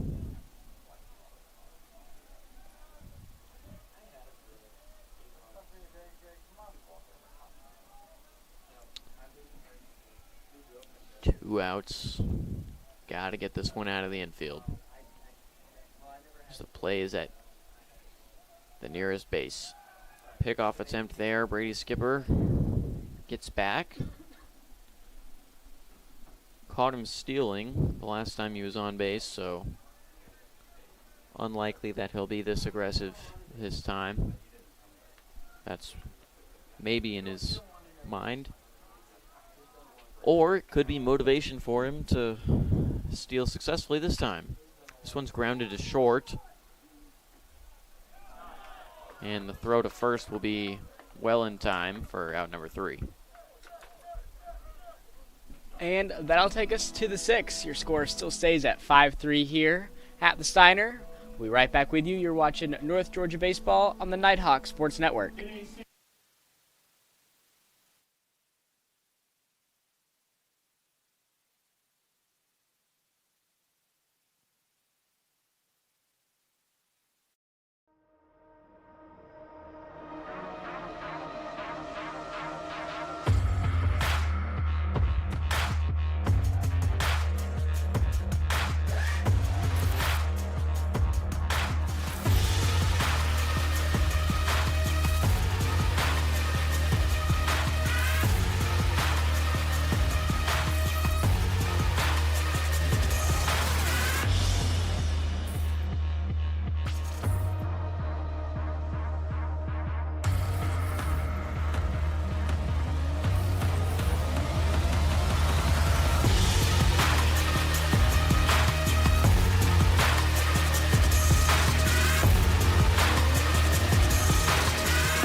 Back with you here in Dahlonega as we're getting things going here in the top of the sixth. Today's sixth inning is presented by Rains Grading, an official partner of North Georgia Baseball. It's number 22, Josh Sharp, stepping up to the plate right now.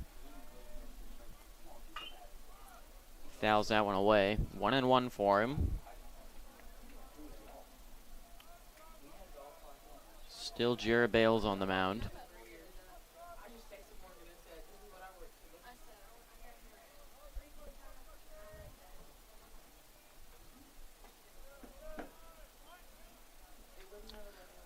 Outside 1-2.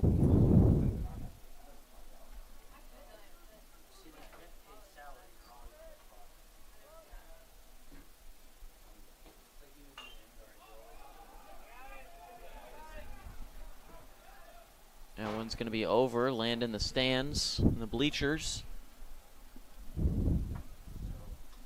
It's good that no one was walking to their seat there. Yeah, that one would have absolutely obliterated the nachos.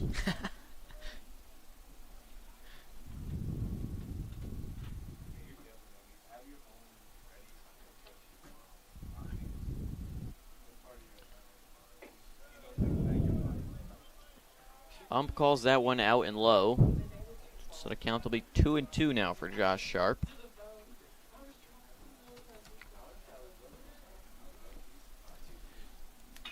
This one's hit into center. Opada's got to go back for it. It'll be out number 1.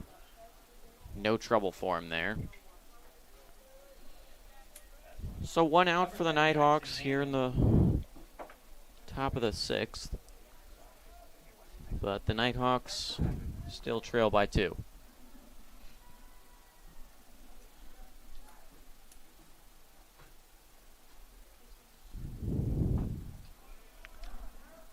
And that'll be Jackson Hannon watching strike 1. Had a base hit in the first. A ground out in the second, which ended that inning. And then was walked in the fourth. Nighthawks have yet to have a scoreless inning here for them on defense since the second, so they'll definitely be looking to hold the Pacers scoreless here, bring their offense back out on the field. It's grounded to short. 2 hops there.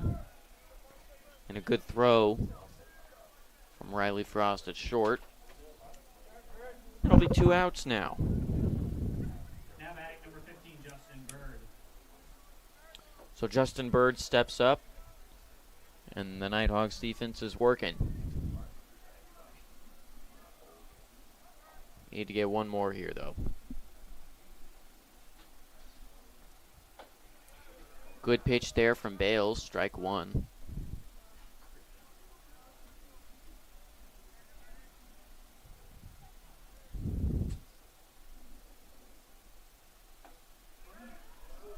Bird elects not to swing at that one, but it's over the plate for strike 2. Jarrett Bales needs one more strike. And that one's hammered foul. Way foul.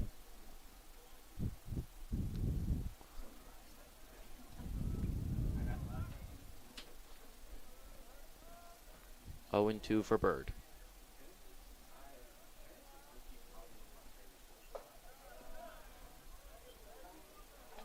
Bales couldn't get that one over. It's just inside.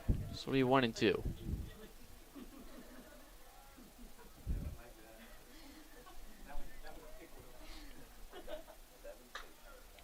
That one's hit high and far. But Jorge Arisbro will catch that one at the warning track for out number 3.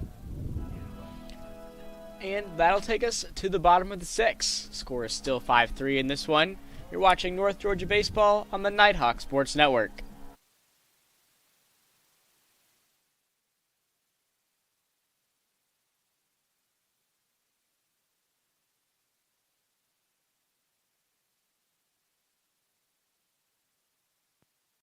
United Logistics is a veteran-owned and relationship-driven company with a goal of being an integral part of the community, providing safe transportation and shipping solutions and being recognized as one of the leading providers of transportation nationwide. Visit unitedlogistics.net for more information. Walton & Company Realty is dedicated to serving you with all of your real estate needs. Their team of professionals will help you with everything from transaction coordination, marketing, and representing you as a buyer or seller, and has a goal of making your transaction run as smoothly as possible. For more information, visit waltonco.com.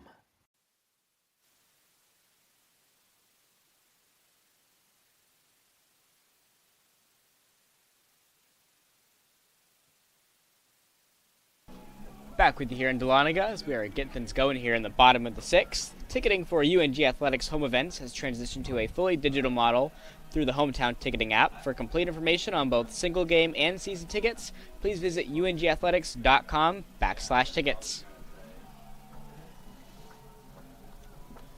A.J. Dybel still at the mound for the Pacers. And at the plate now will be Connor Frost. He had a good day so far. Walked on his first at bat in the second, would later score, and then had a double in the fourth. And he'll watch strike one.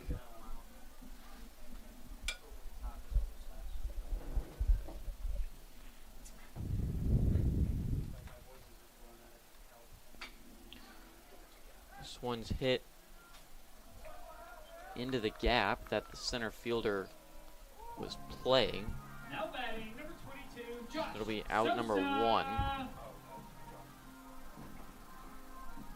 Of course, the success from the Nighthawks freshmen can be traced back to the seniors on the squad. Nick Levenstein's not playing today, but he led the team with 12 RBIs this season, third in the Peach Belt Conference. He has the lone home run for the Nighthawks also this season. Also 52 putouts through 6 games, so he's been one of the biggest contributors to the Nighthawks' success this season. Josh Shosha at the plate. Has to... I'm just going to say he got hit by that one. So... he's going to take first. And now Reese Bro's got a runner to work with.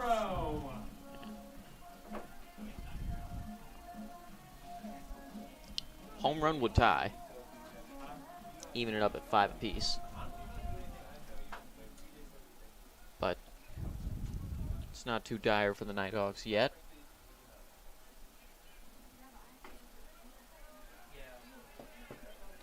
That's going to be out. Not going to be outside. That one's going to be over the edge of the plate for strike one, actually. Reese Bros got a hit in this one, RBI as well, so we'll definitely be looking to get something in the gap on this one. This one's hit deep to left field. Going, and it's gone. It's gone. Home run for Jorge Arisbro, and the Nighthawks have tied it up.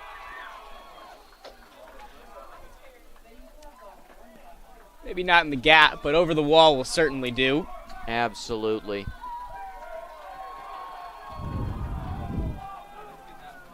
A lot of time left for the Nighthawks, but Jorge says we'll go ahead and tie it up now. So now, Andrew Zapata will step in. So no more pressure on the Nighthawks. Bit of momentum going their way, too. Now batting number 28, Andrews Okada. See if Aparo can make it back-to-back, maybe. Wouldn't that be nice? Absolutely. 3 flyouts today, so just needs to hit a little bit further. 1-1 for Apata.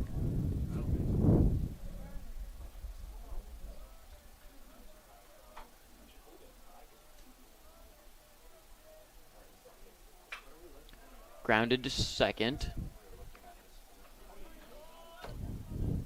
A good effort there by Apata, but to no avail. This will be out number 2 for the Nighthawks.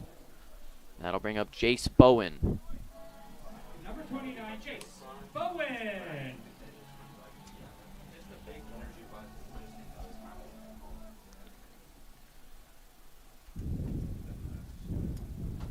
A.J. Dybel still on the mound. Bowen's Took had a over rather for- quiet game in this one, so he'll be looking to get things going here. Yep. Dybel took over for Joel Haney to end at the end of the 4th inning when Opata was up with bases loaded. It's the first runs he's allowed there have been out of play through over the yellow fence.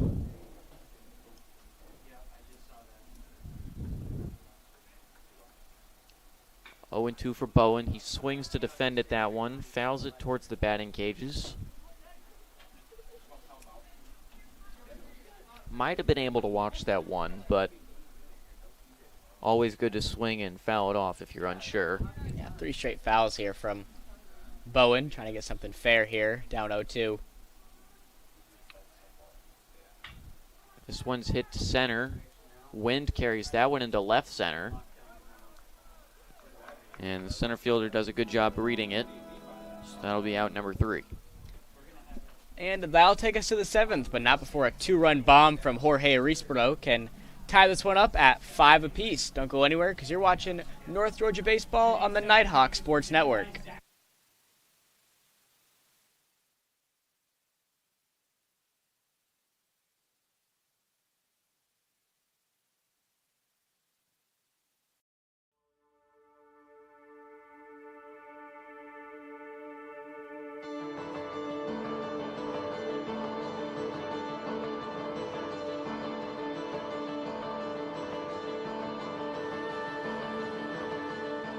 Here in Dahlonega, we treasure our history. We treasure our waterfalls. We treasure our wine. But most of all, we treasure our guests.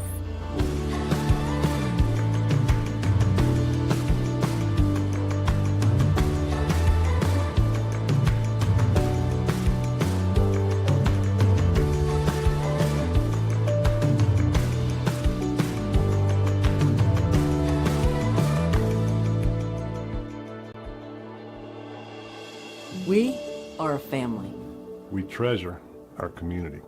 And we're an experience for you to discover. Discover. Discover. Discover. The heart of the Georgia mountains. The heart of the Georgia mountains. Discover the heart of the Georgia mountains.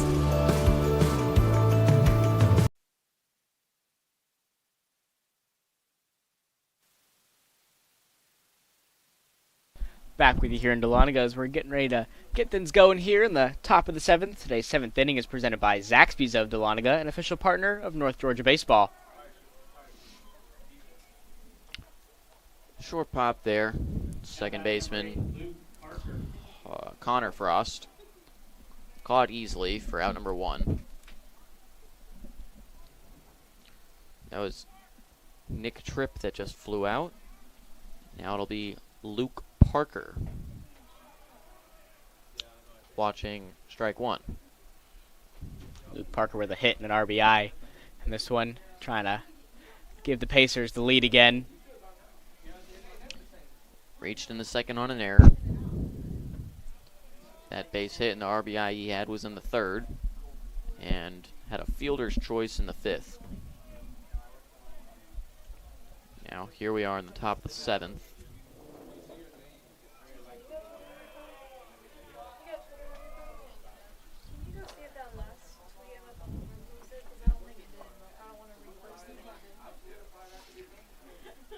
Two and 1 now for Luke Parker. Over the inside edge of the plate, 2 and 2.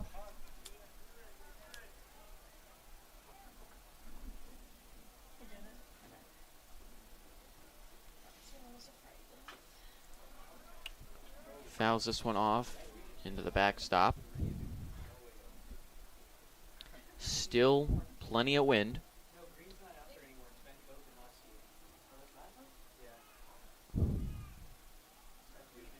And this ball coming in from the Nighthawks bullpen.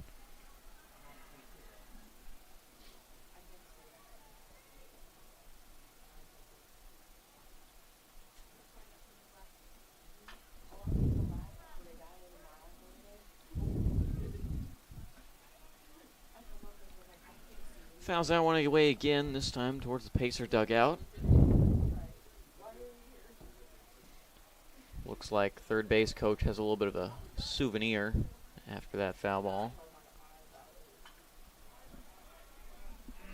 That one hits the net. Would have been just over our heads in the press box.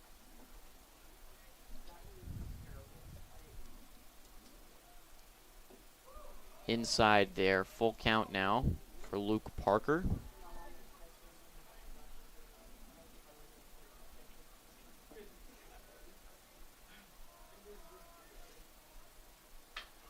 This one's hit into center. Lopata backtracks for it and makes it out number 2.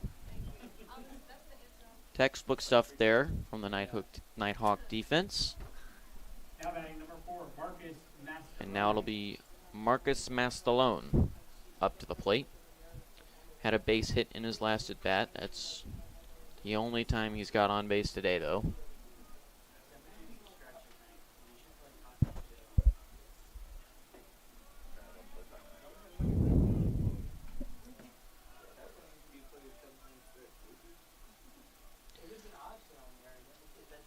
One and 0 for Stallone. Mastalone. Excuse me. 1 and 1 for Mastalone. Still no runners on.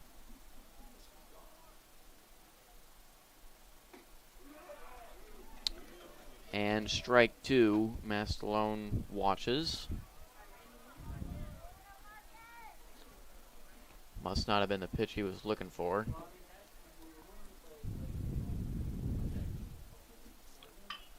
This one's grounded to third. Jace Bowen throws. Mason Steele with the grab, and that'll be out number 3. And that'll take us to the bottom of the 7th. Nighthawks defense making quick work of the Pacers on that one. You're watching North Georgia Baseball on the Nighthawk Sports Network.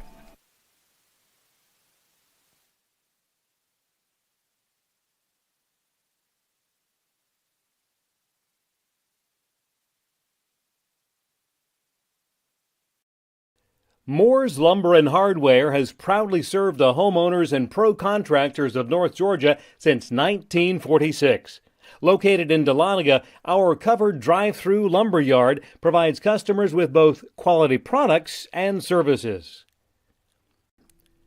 Rains Grading, a licensed excavating contractor located in Lumpkin County, provides both commercial and residential grading, hauling, and paving to the North Georgia area.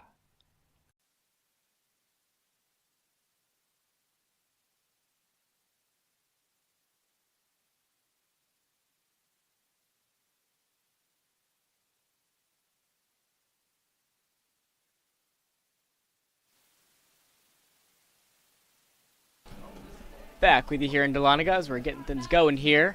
In the bottom of the 7th, the Peach Belt Conference is home to 37 national championships, including your 2015 UNG softball team and 2021 pole vault national champions Journey Gurley. For more information on the conference, visit the league's official website at peachbelt.com. Nighthawks are up to bat now. It'll be Riley Frost leading off the inning. Number 23, Riley Frost. Tie game. The Nighthawks have a chance to take their second lead of the afternoon. Haven't led since the bottom of the 2nd when they put up 3 runs. Definitely be a big momentum shift here as we're closing in on the end of this one. Aided by that big Arisboro home run. Bottom of the 6th last inning.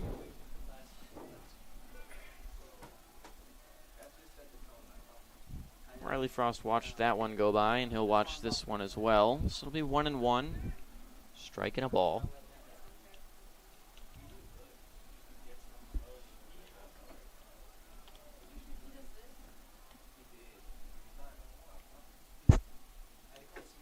Another one outside. 2 and 1. Frost has had 3 appearances at the plate so far in this one. Hasn't been able to get a whole lot going here for North Georgia. See if he can turn things around here in the bottom of the 7th. Absolutely. Bit of a contrast there from his counterpart, Connor Frost, who's had 2 hits, or rather an extra base hit and a walk. He's made it to first or further twice.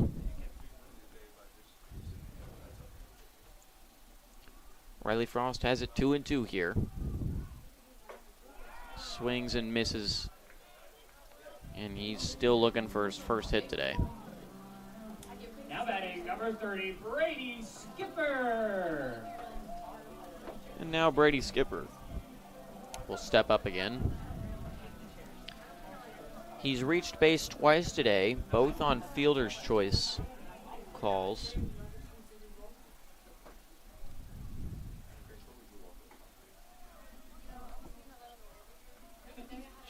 Strike 1 called on Brady Skipper.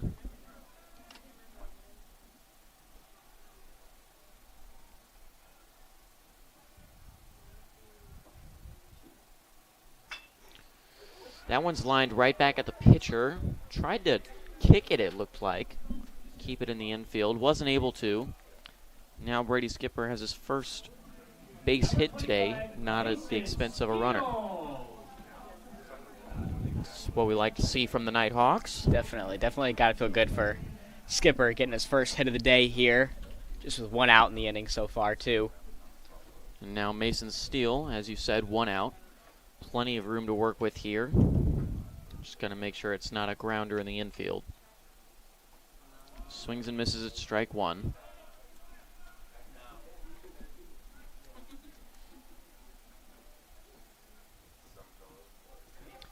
Gets the sign from Coach Cantrell at third.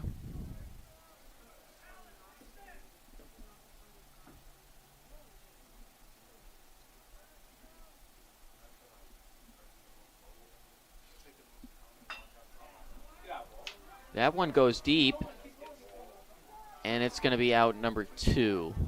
Couldn't quite get that one out of here. Had it been into left field instead of right, the wind might have helped get it there. Oh, yeah. But the wind was definitely working against him there. You know, that was a home run there from Steele. It definitely would have been big momentum shifter here for North Georgia. Definitely would have been a big moment in Steele's career as well, getting his first start for the Nighthawks. Getting a home run in your any debut.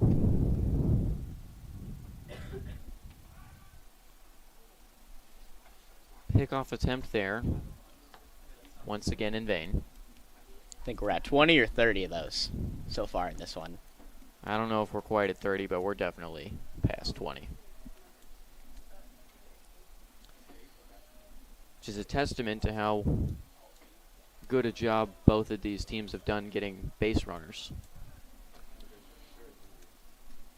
And the respect that both teams are giving to those base runners.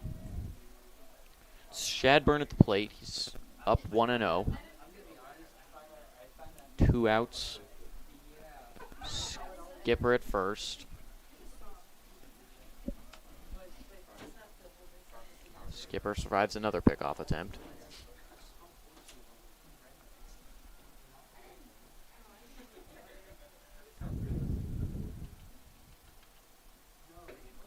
Outside, another pickoff attempt. Well, yeah. This time from the catcher.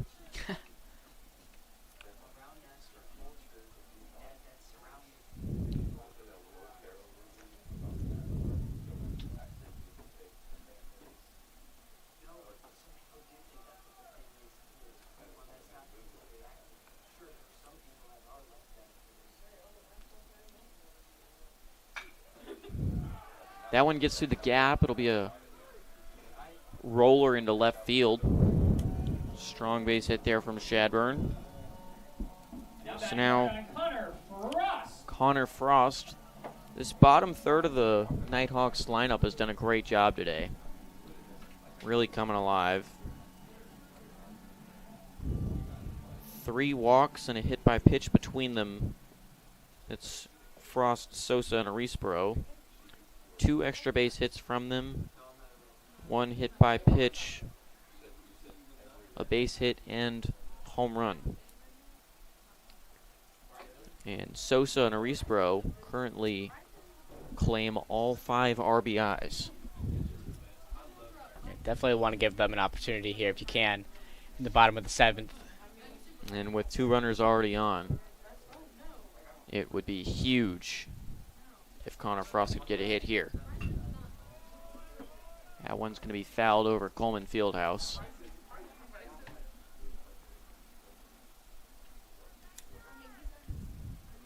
So it'll be 1-1 for Frost.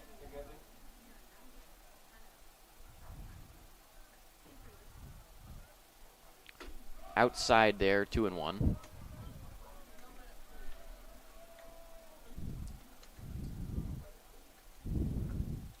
A runner in scoring position. That's the leading run at second. It's Brady Skipper.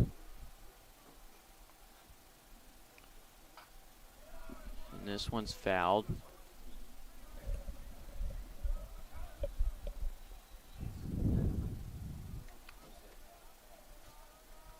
Over at first is Andrew Shadburn. Another Deuces Wild. Haven't seen one of those in a couple of innings. But it's 2-2 with 2 outs. And they're going to call strike 3 now.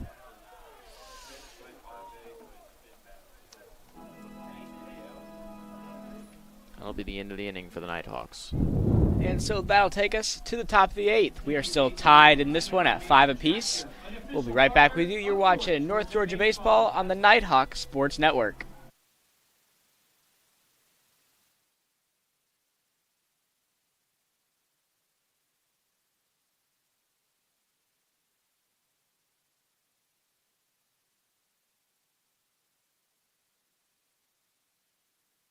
She has her whole life in front of her and already has a world-class heart team behind her. And so does every generation of her family, thanks to Georgia Heart Institute. Every day, our cardiologists, heart surgeons, and vascular surgeons bring breakthroughs that save and improve lives for generations. So whether you need heart care today or in 2073, we'll be here with the very best for your heart. Georgia Heart Institute. Meet Harper. Harper was born to care and always had your back. Like the time she spotted a friend's rogue retainer, a threat of a permanent overbite, and made the save just in time. I got you. Thanks. Today, Harper still has your back as a teammate at Truist, the bank with Truist One checking. I got you. Thanks. With no overdraft fees, a negative balance buffer, and automatic upgrades, it's the checking account that has your back.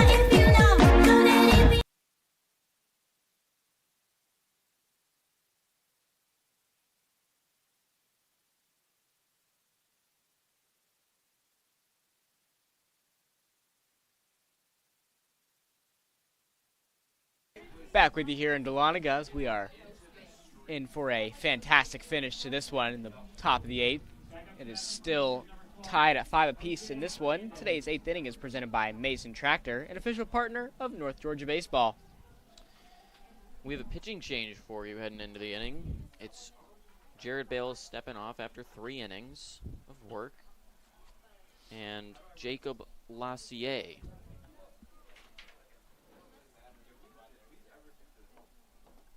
will step on.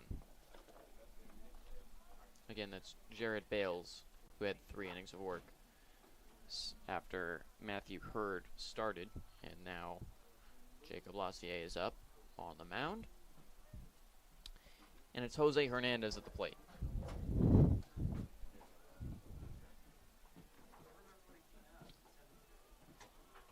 Right-handed pitcher, a junior, listed at 6'3", 175, out of Alpharetta. It's a 2-1 count, 2-2 now, after that strike swinging. In his most recent appearance against Florida Southern, he pitched 5 innings, allowing 4 hits and 2 runs in that one.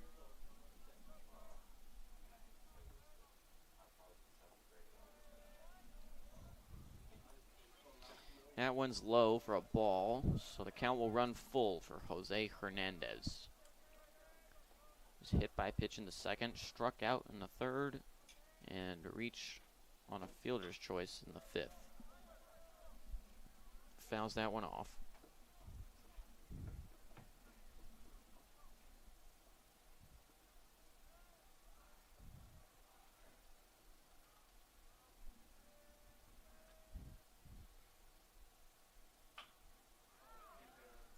That one's fielded well by the second baseman. I believe that is Connor Frost, second.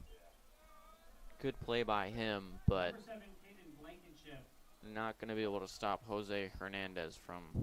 Yeah, that was a good effort there from Frost to prevent that one from getting past him. Unfortunately, throw to the plate was not in time. Somebody Caden Blankenship now.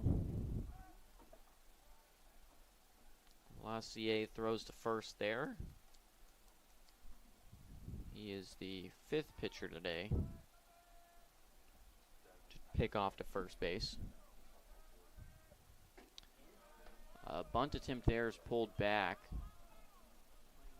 I'll say he pulled it back in time as well, so it'll be 1-0.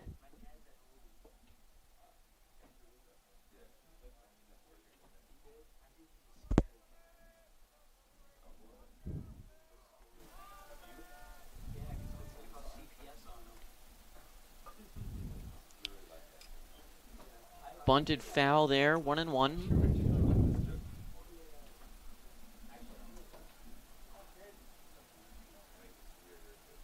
Blankenship with a hit and an RBI in this one as well.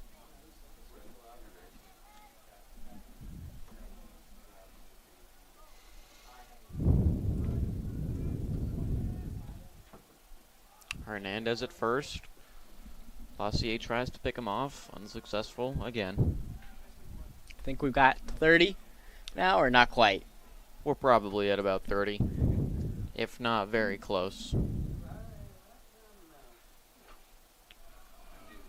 Another bunt attempt there is unsuccessful, so it'll be 1-2 now. Blankenship's going to have to swing at this one because a bunt foul is the same as an out.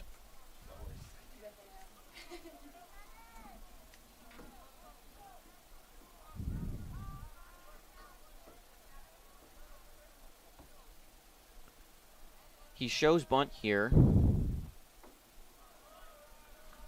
Not really sure about that decision. Maybe just trying to block the catcher's mitt out of view. 2-2. If that was the goal, then it worked.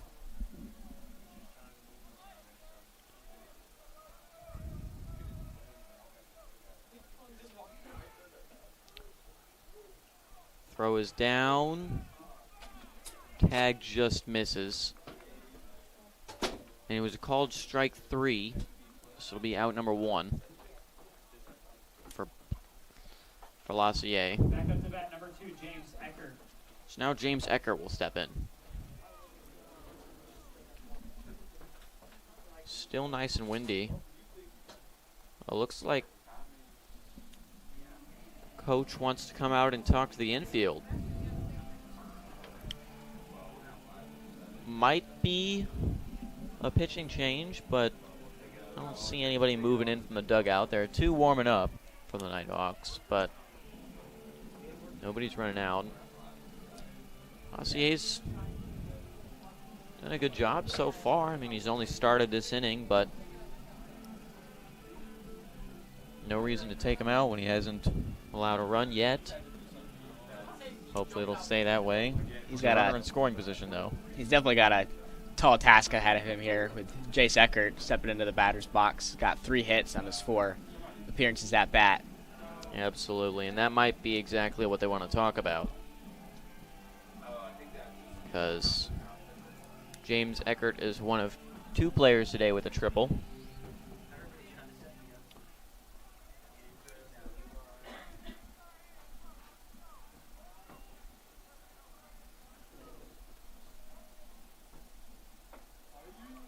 One of 4 Pacers players with an RBI.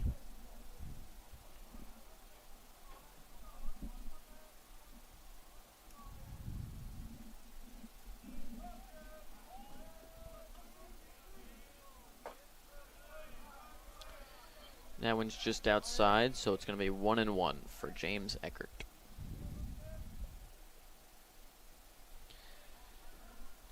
His previous at-bat in the 5th inning was a base hit that resulted in an RBI, but also the end of the inning because a runner made for home.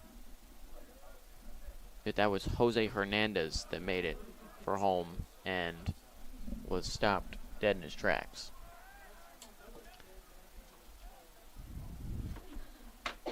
One and 2 for James Eckert.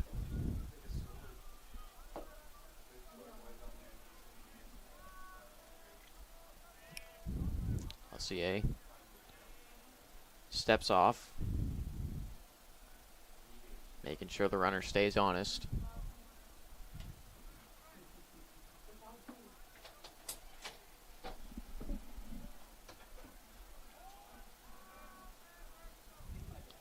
The delivery just outside.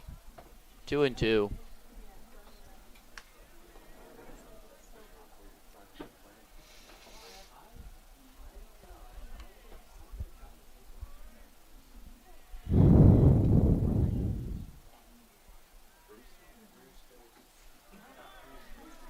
That one's low and outside as well. So it'll be a full count now for James Eckert.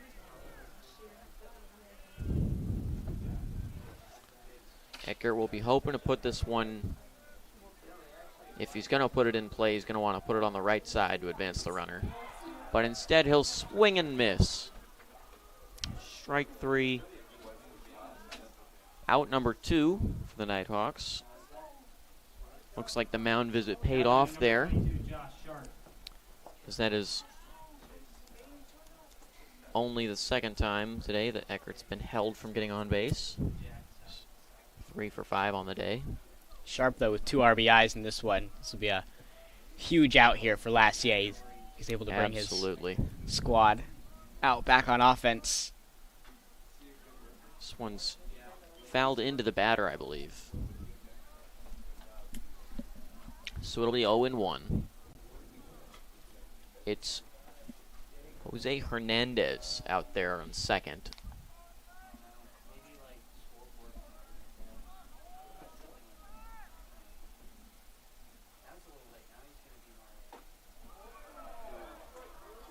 One and 1 for Sharp. Looked like a good pitch there from Lassier, unfortunately. Home plate ump thought otherwise, so it's 1-1.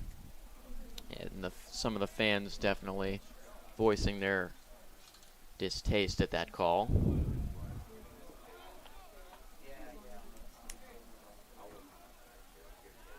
One and 2.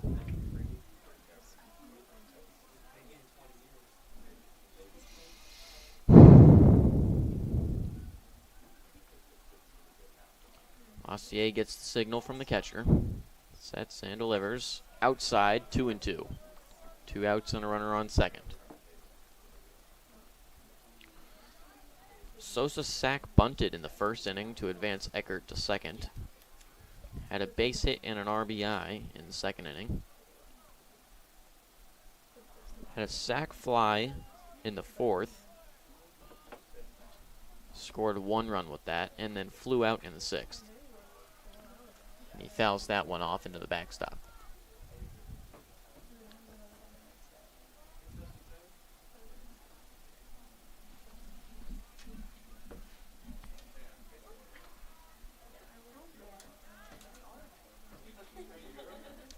As you would say, Deuce is running wild here.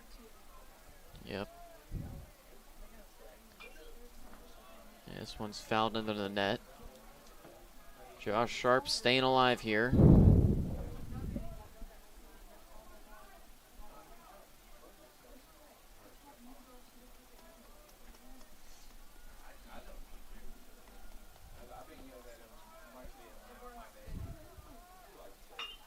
This one's grounded up the middle.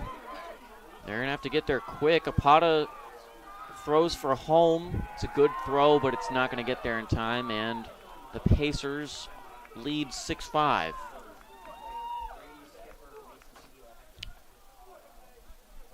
Josh Sharp cleaning up the bases time and time again today. Yeah, he's definitely been their go-to here on offense. It's been shining for him here tonight at the Steiner.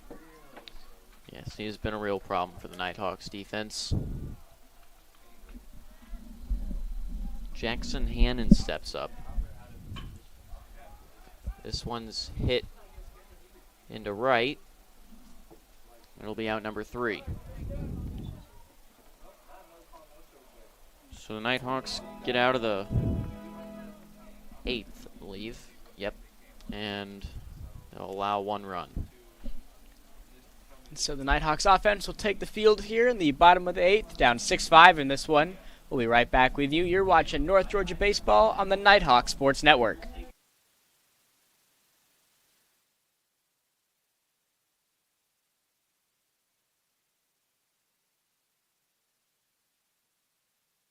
How do you create something that's different than everyone else? You do it differently than everyone else. Here at Copeland Creative, we specialize in telling captivating stories of wild people, wild things, and wild places. We don't just capture the story, we immerse ourselves in it. We are a diverse, multi-talented media house based in North Georgia, and if you have a story that needs told, we want to help you tell it. Greatness. Greatness is defined as striving to succeed. It is giving everything you have to achieve your goals. It's not defined by the numbers of games you lose, the numbers of shots you miss, but it's the risk in failing that will define your greatness. You earn it by showing up early, by pushing yourself every day, by working harder than everyone else. And when you've reached that point of giving up, you don't. Most people are good, others are great. Find your greatness.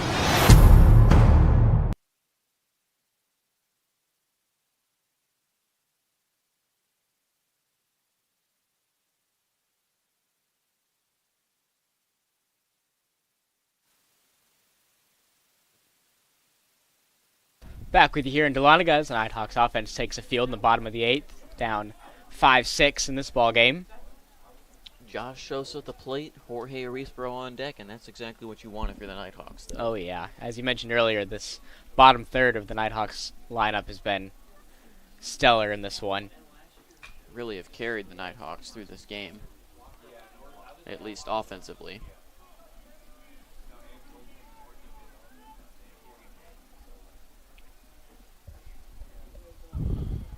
Still a strong wind from right to left.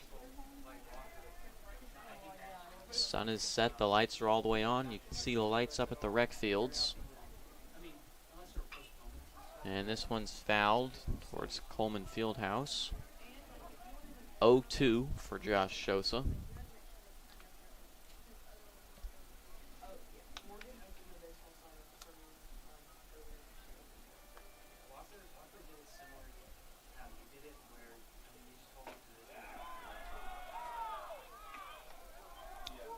They're going to say Sosa strikes out there. Say that third pitch was a strike. Now we'll be looking to see a little bit more Jorge Arisbro magic. Coming off a home run. That scored him and Sosa in the bottom of the 6th. He'll watch strike 1.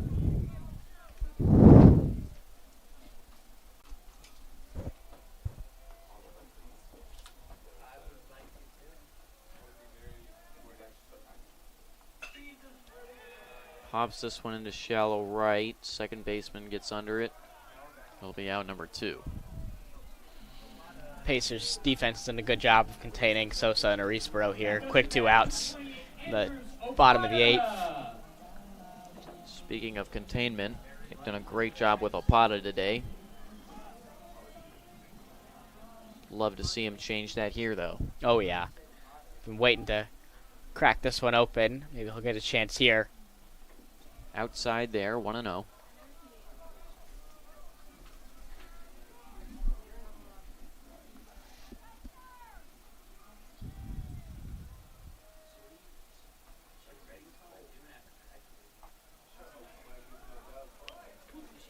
It's going to be a called strike. Thought it was outside for a moment, but Count will be 1-1. As I'm not the one behind the plate.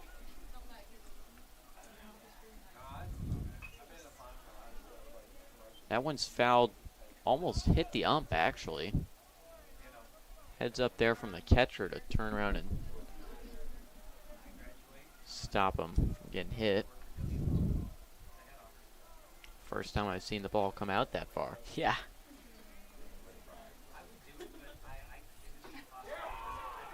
And they're going to call that strike 3 on Apata.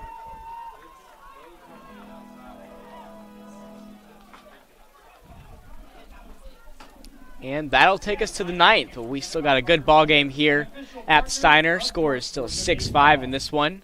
We'll be right back with you here for the ninth inning. You're watching North Georgia Baseball on the Nighthawk Sports Network.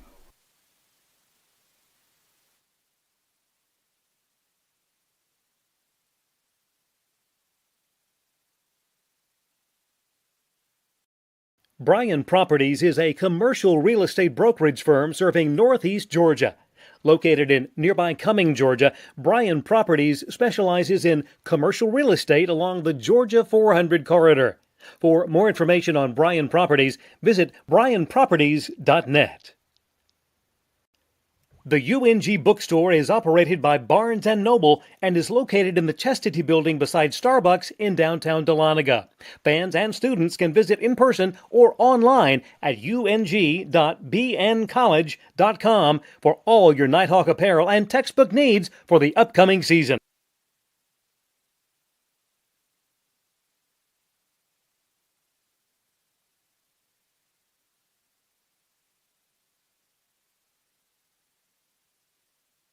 Back with you here in Dahlonega as we are getting things going here in the top of the ninth. It's still a 6-5 ball game. Today's ninth inning is presented by Carter Lumber, an official partner of North Georgia Baseball. Nighthawks didn't have anything going in the bottom of the eighth, and they're only down 1. They need to take advantage of these first 3 batters, though, as it's Justin Bird, Nick Tripp, and Luke Parker guaranteed to step up to the plate. So far, none of the 3 have had phenomenal outings today. Justin Bird with 1 base hit. That was the only time he reached base. It was a leadoff in the 3rd. Nick Tripp reached in the 5th with a leadoff walk. And Luke Parker reached in the 2nd, leading off on an error, and had a base hit in the 3rd, scoring Justin Bird.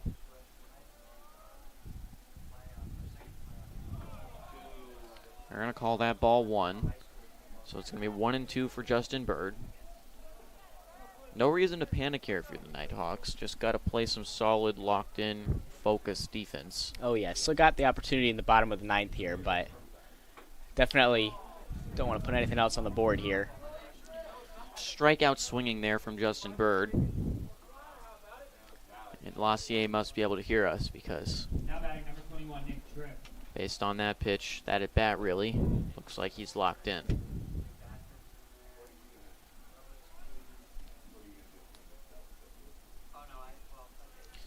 So Nick Tripp is up now. He hasn't gotten a base hit today, as previously said.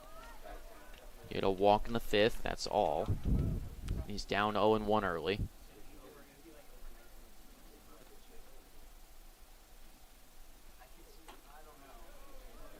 Say he checked his swing there, so it'll be 1-1. Very nearly went around. I feel like it could have gone either way on that one. Absolutely, definitely could have gone down to first base to see. Swings all the way through there for sure, though. Big swing and a miss there. So it'll be 1-2.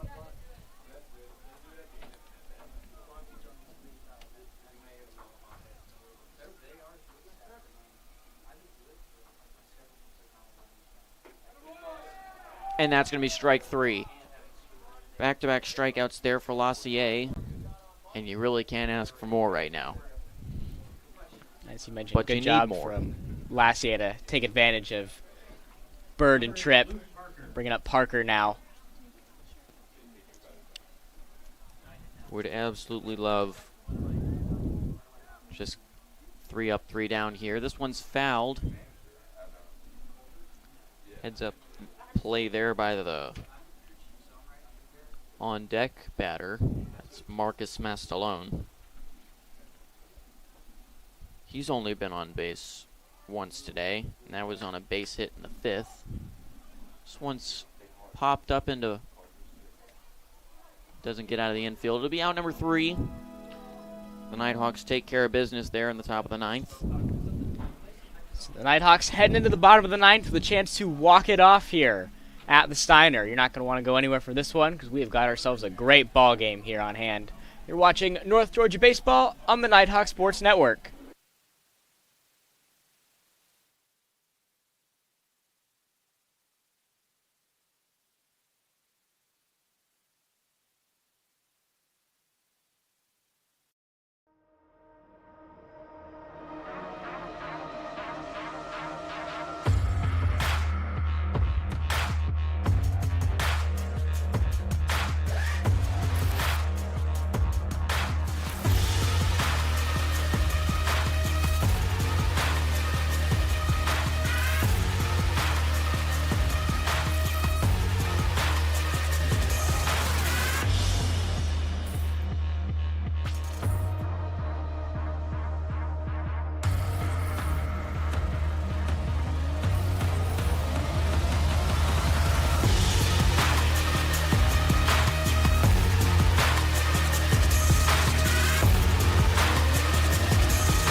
Back with you here in Dahlonega in the bottom of the 9th. Nighthawks offense takes the field with a chance to win it here at the Steiner.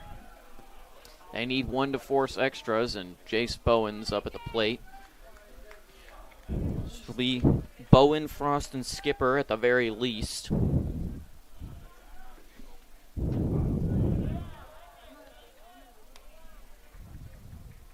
Bowen's got a 1-1 count right now. None of the 3 guaranteed to bat this inning have had a phenomenal day, but there's no better time than now. 1-2 for Jace Bowen.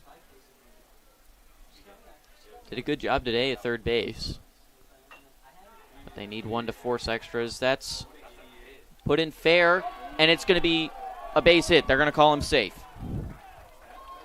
That's exactly what we needed. Number 23, Riley Frost. So now Riley Frost will come up to the plate. If there's any time for Riley Frost to get things going here in this game, now is his opportunity.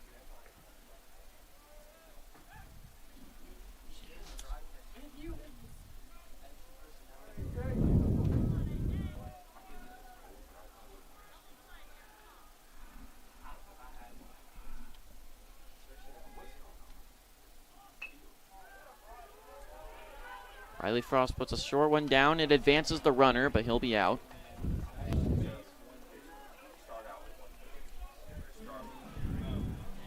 So now Brady Skipper's got a runner in scoring position to work with here. It's only 1 out right now. And it looks like Cantrell wants to talk to Skipper for a moment. Strategize a little bit. Makes things easier, though, for Bowen on second. Absolutely. That's the tying run, Bowen at second. And Skipper has an opportunity to walk off now. Skipper, the designated hitter for the Nighthawks, will try to give them the win here.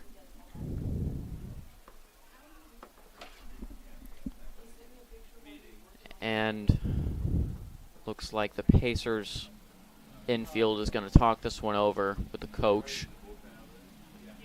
They've likely realized what's at stake here.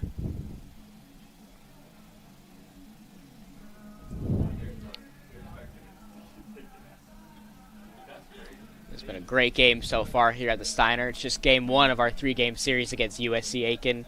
Game 2 will be at 2 p.m. tomorrow at the Steiner.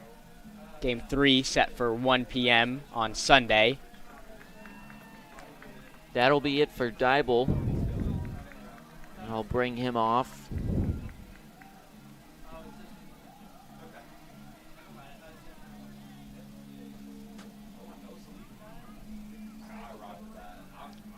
Dybel has had a good game here for USC Aiken so far, but they do not want to risk anything here with the Nighthawks having the chance to walk it off.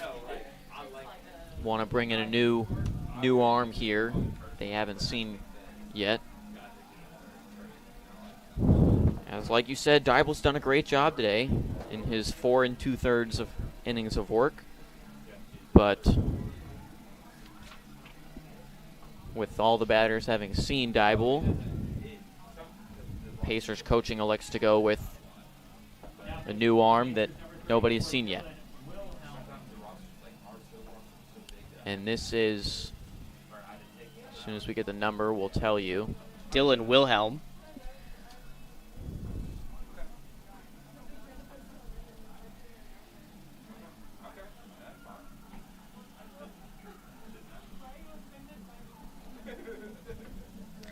Number 34. Listed at 6'2", 200. He's a redshirt sophomore. Went to North Oconee. So Wilhelm will look to provide some late game heroics here for the Pacers. Trying to get the hold. Brady Skipper steps in.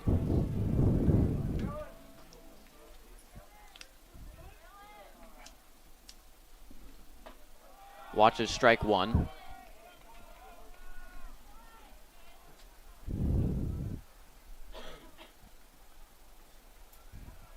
Like a change up over the inside of the plate. That one's going to be low and away. Ball 1. So Brady Skipper's got a 1-1 count here. Again, there's 1 out. Brady Skipper's got Jace Bowen out there on second. That's your tying run. This one gets down. He's going to get waved home. And he's out. They're going to call him out at home. Oh, my goodness. Aggressive base running there. And now there's going to be 2 outs for Mason Steele. That was great effort there from Bowen. Absolutely. And this is what kids dream of. College debut, Mason Steele has a chance to walk it off for the Nighthawks. What a story this will be. Steele's able to give the Nighthawks the win here. I mean, you can't draw it up any nicer than this. 2 outs for Mason Steele, Brady Skipper at first. That one's outside for ball 1.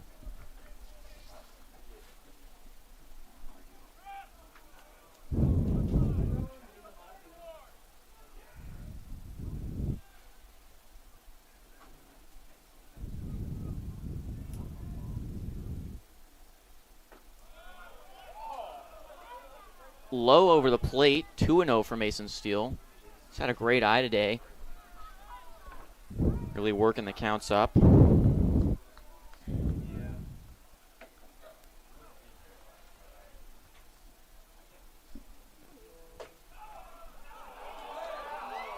they're going to call that strike 1.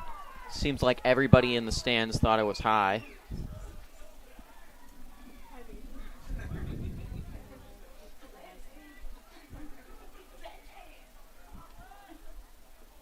Two and 1 for Mason Steele.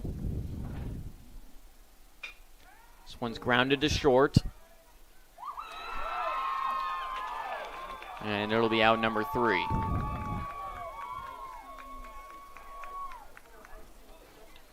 So the Nighthawks will lose this one 6-5. Today's final score here from Bob Stein. And that will do it for us here in Game 1. The Nighthawks dropping Game 1 5-6. So USC Aiken opens up their Peach Belt play with a win. We'll be back here tomorrow for coverage of Game 2 between North Georgia and USC Aiken. First pitch is set for 2 p.m. A big thanks to the Nighthawk Sports Network crew working behind the scenes to make this one possible. On behalf of Cooper Wow and Robert DiClemente, again, your final score from Dahlonega, UNG 5, USC Aiken 6. We will see you real soon.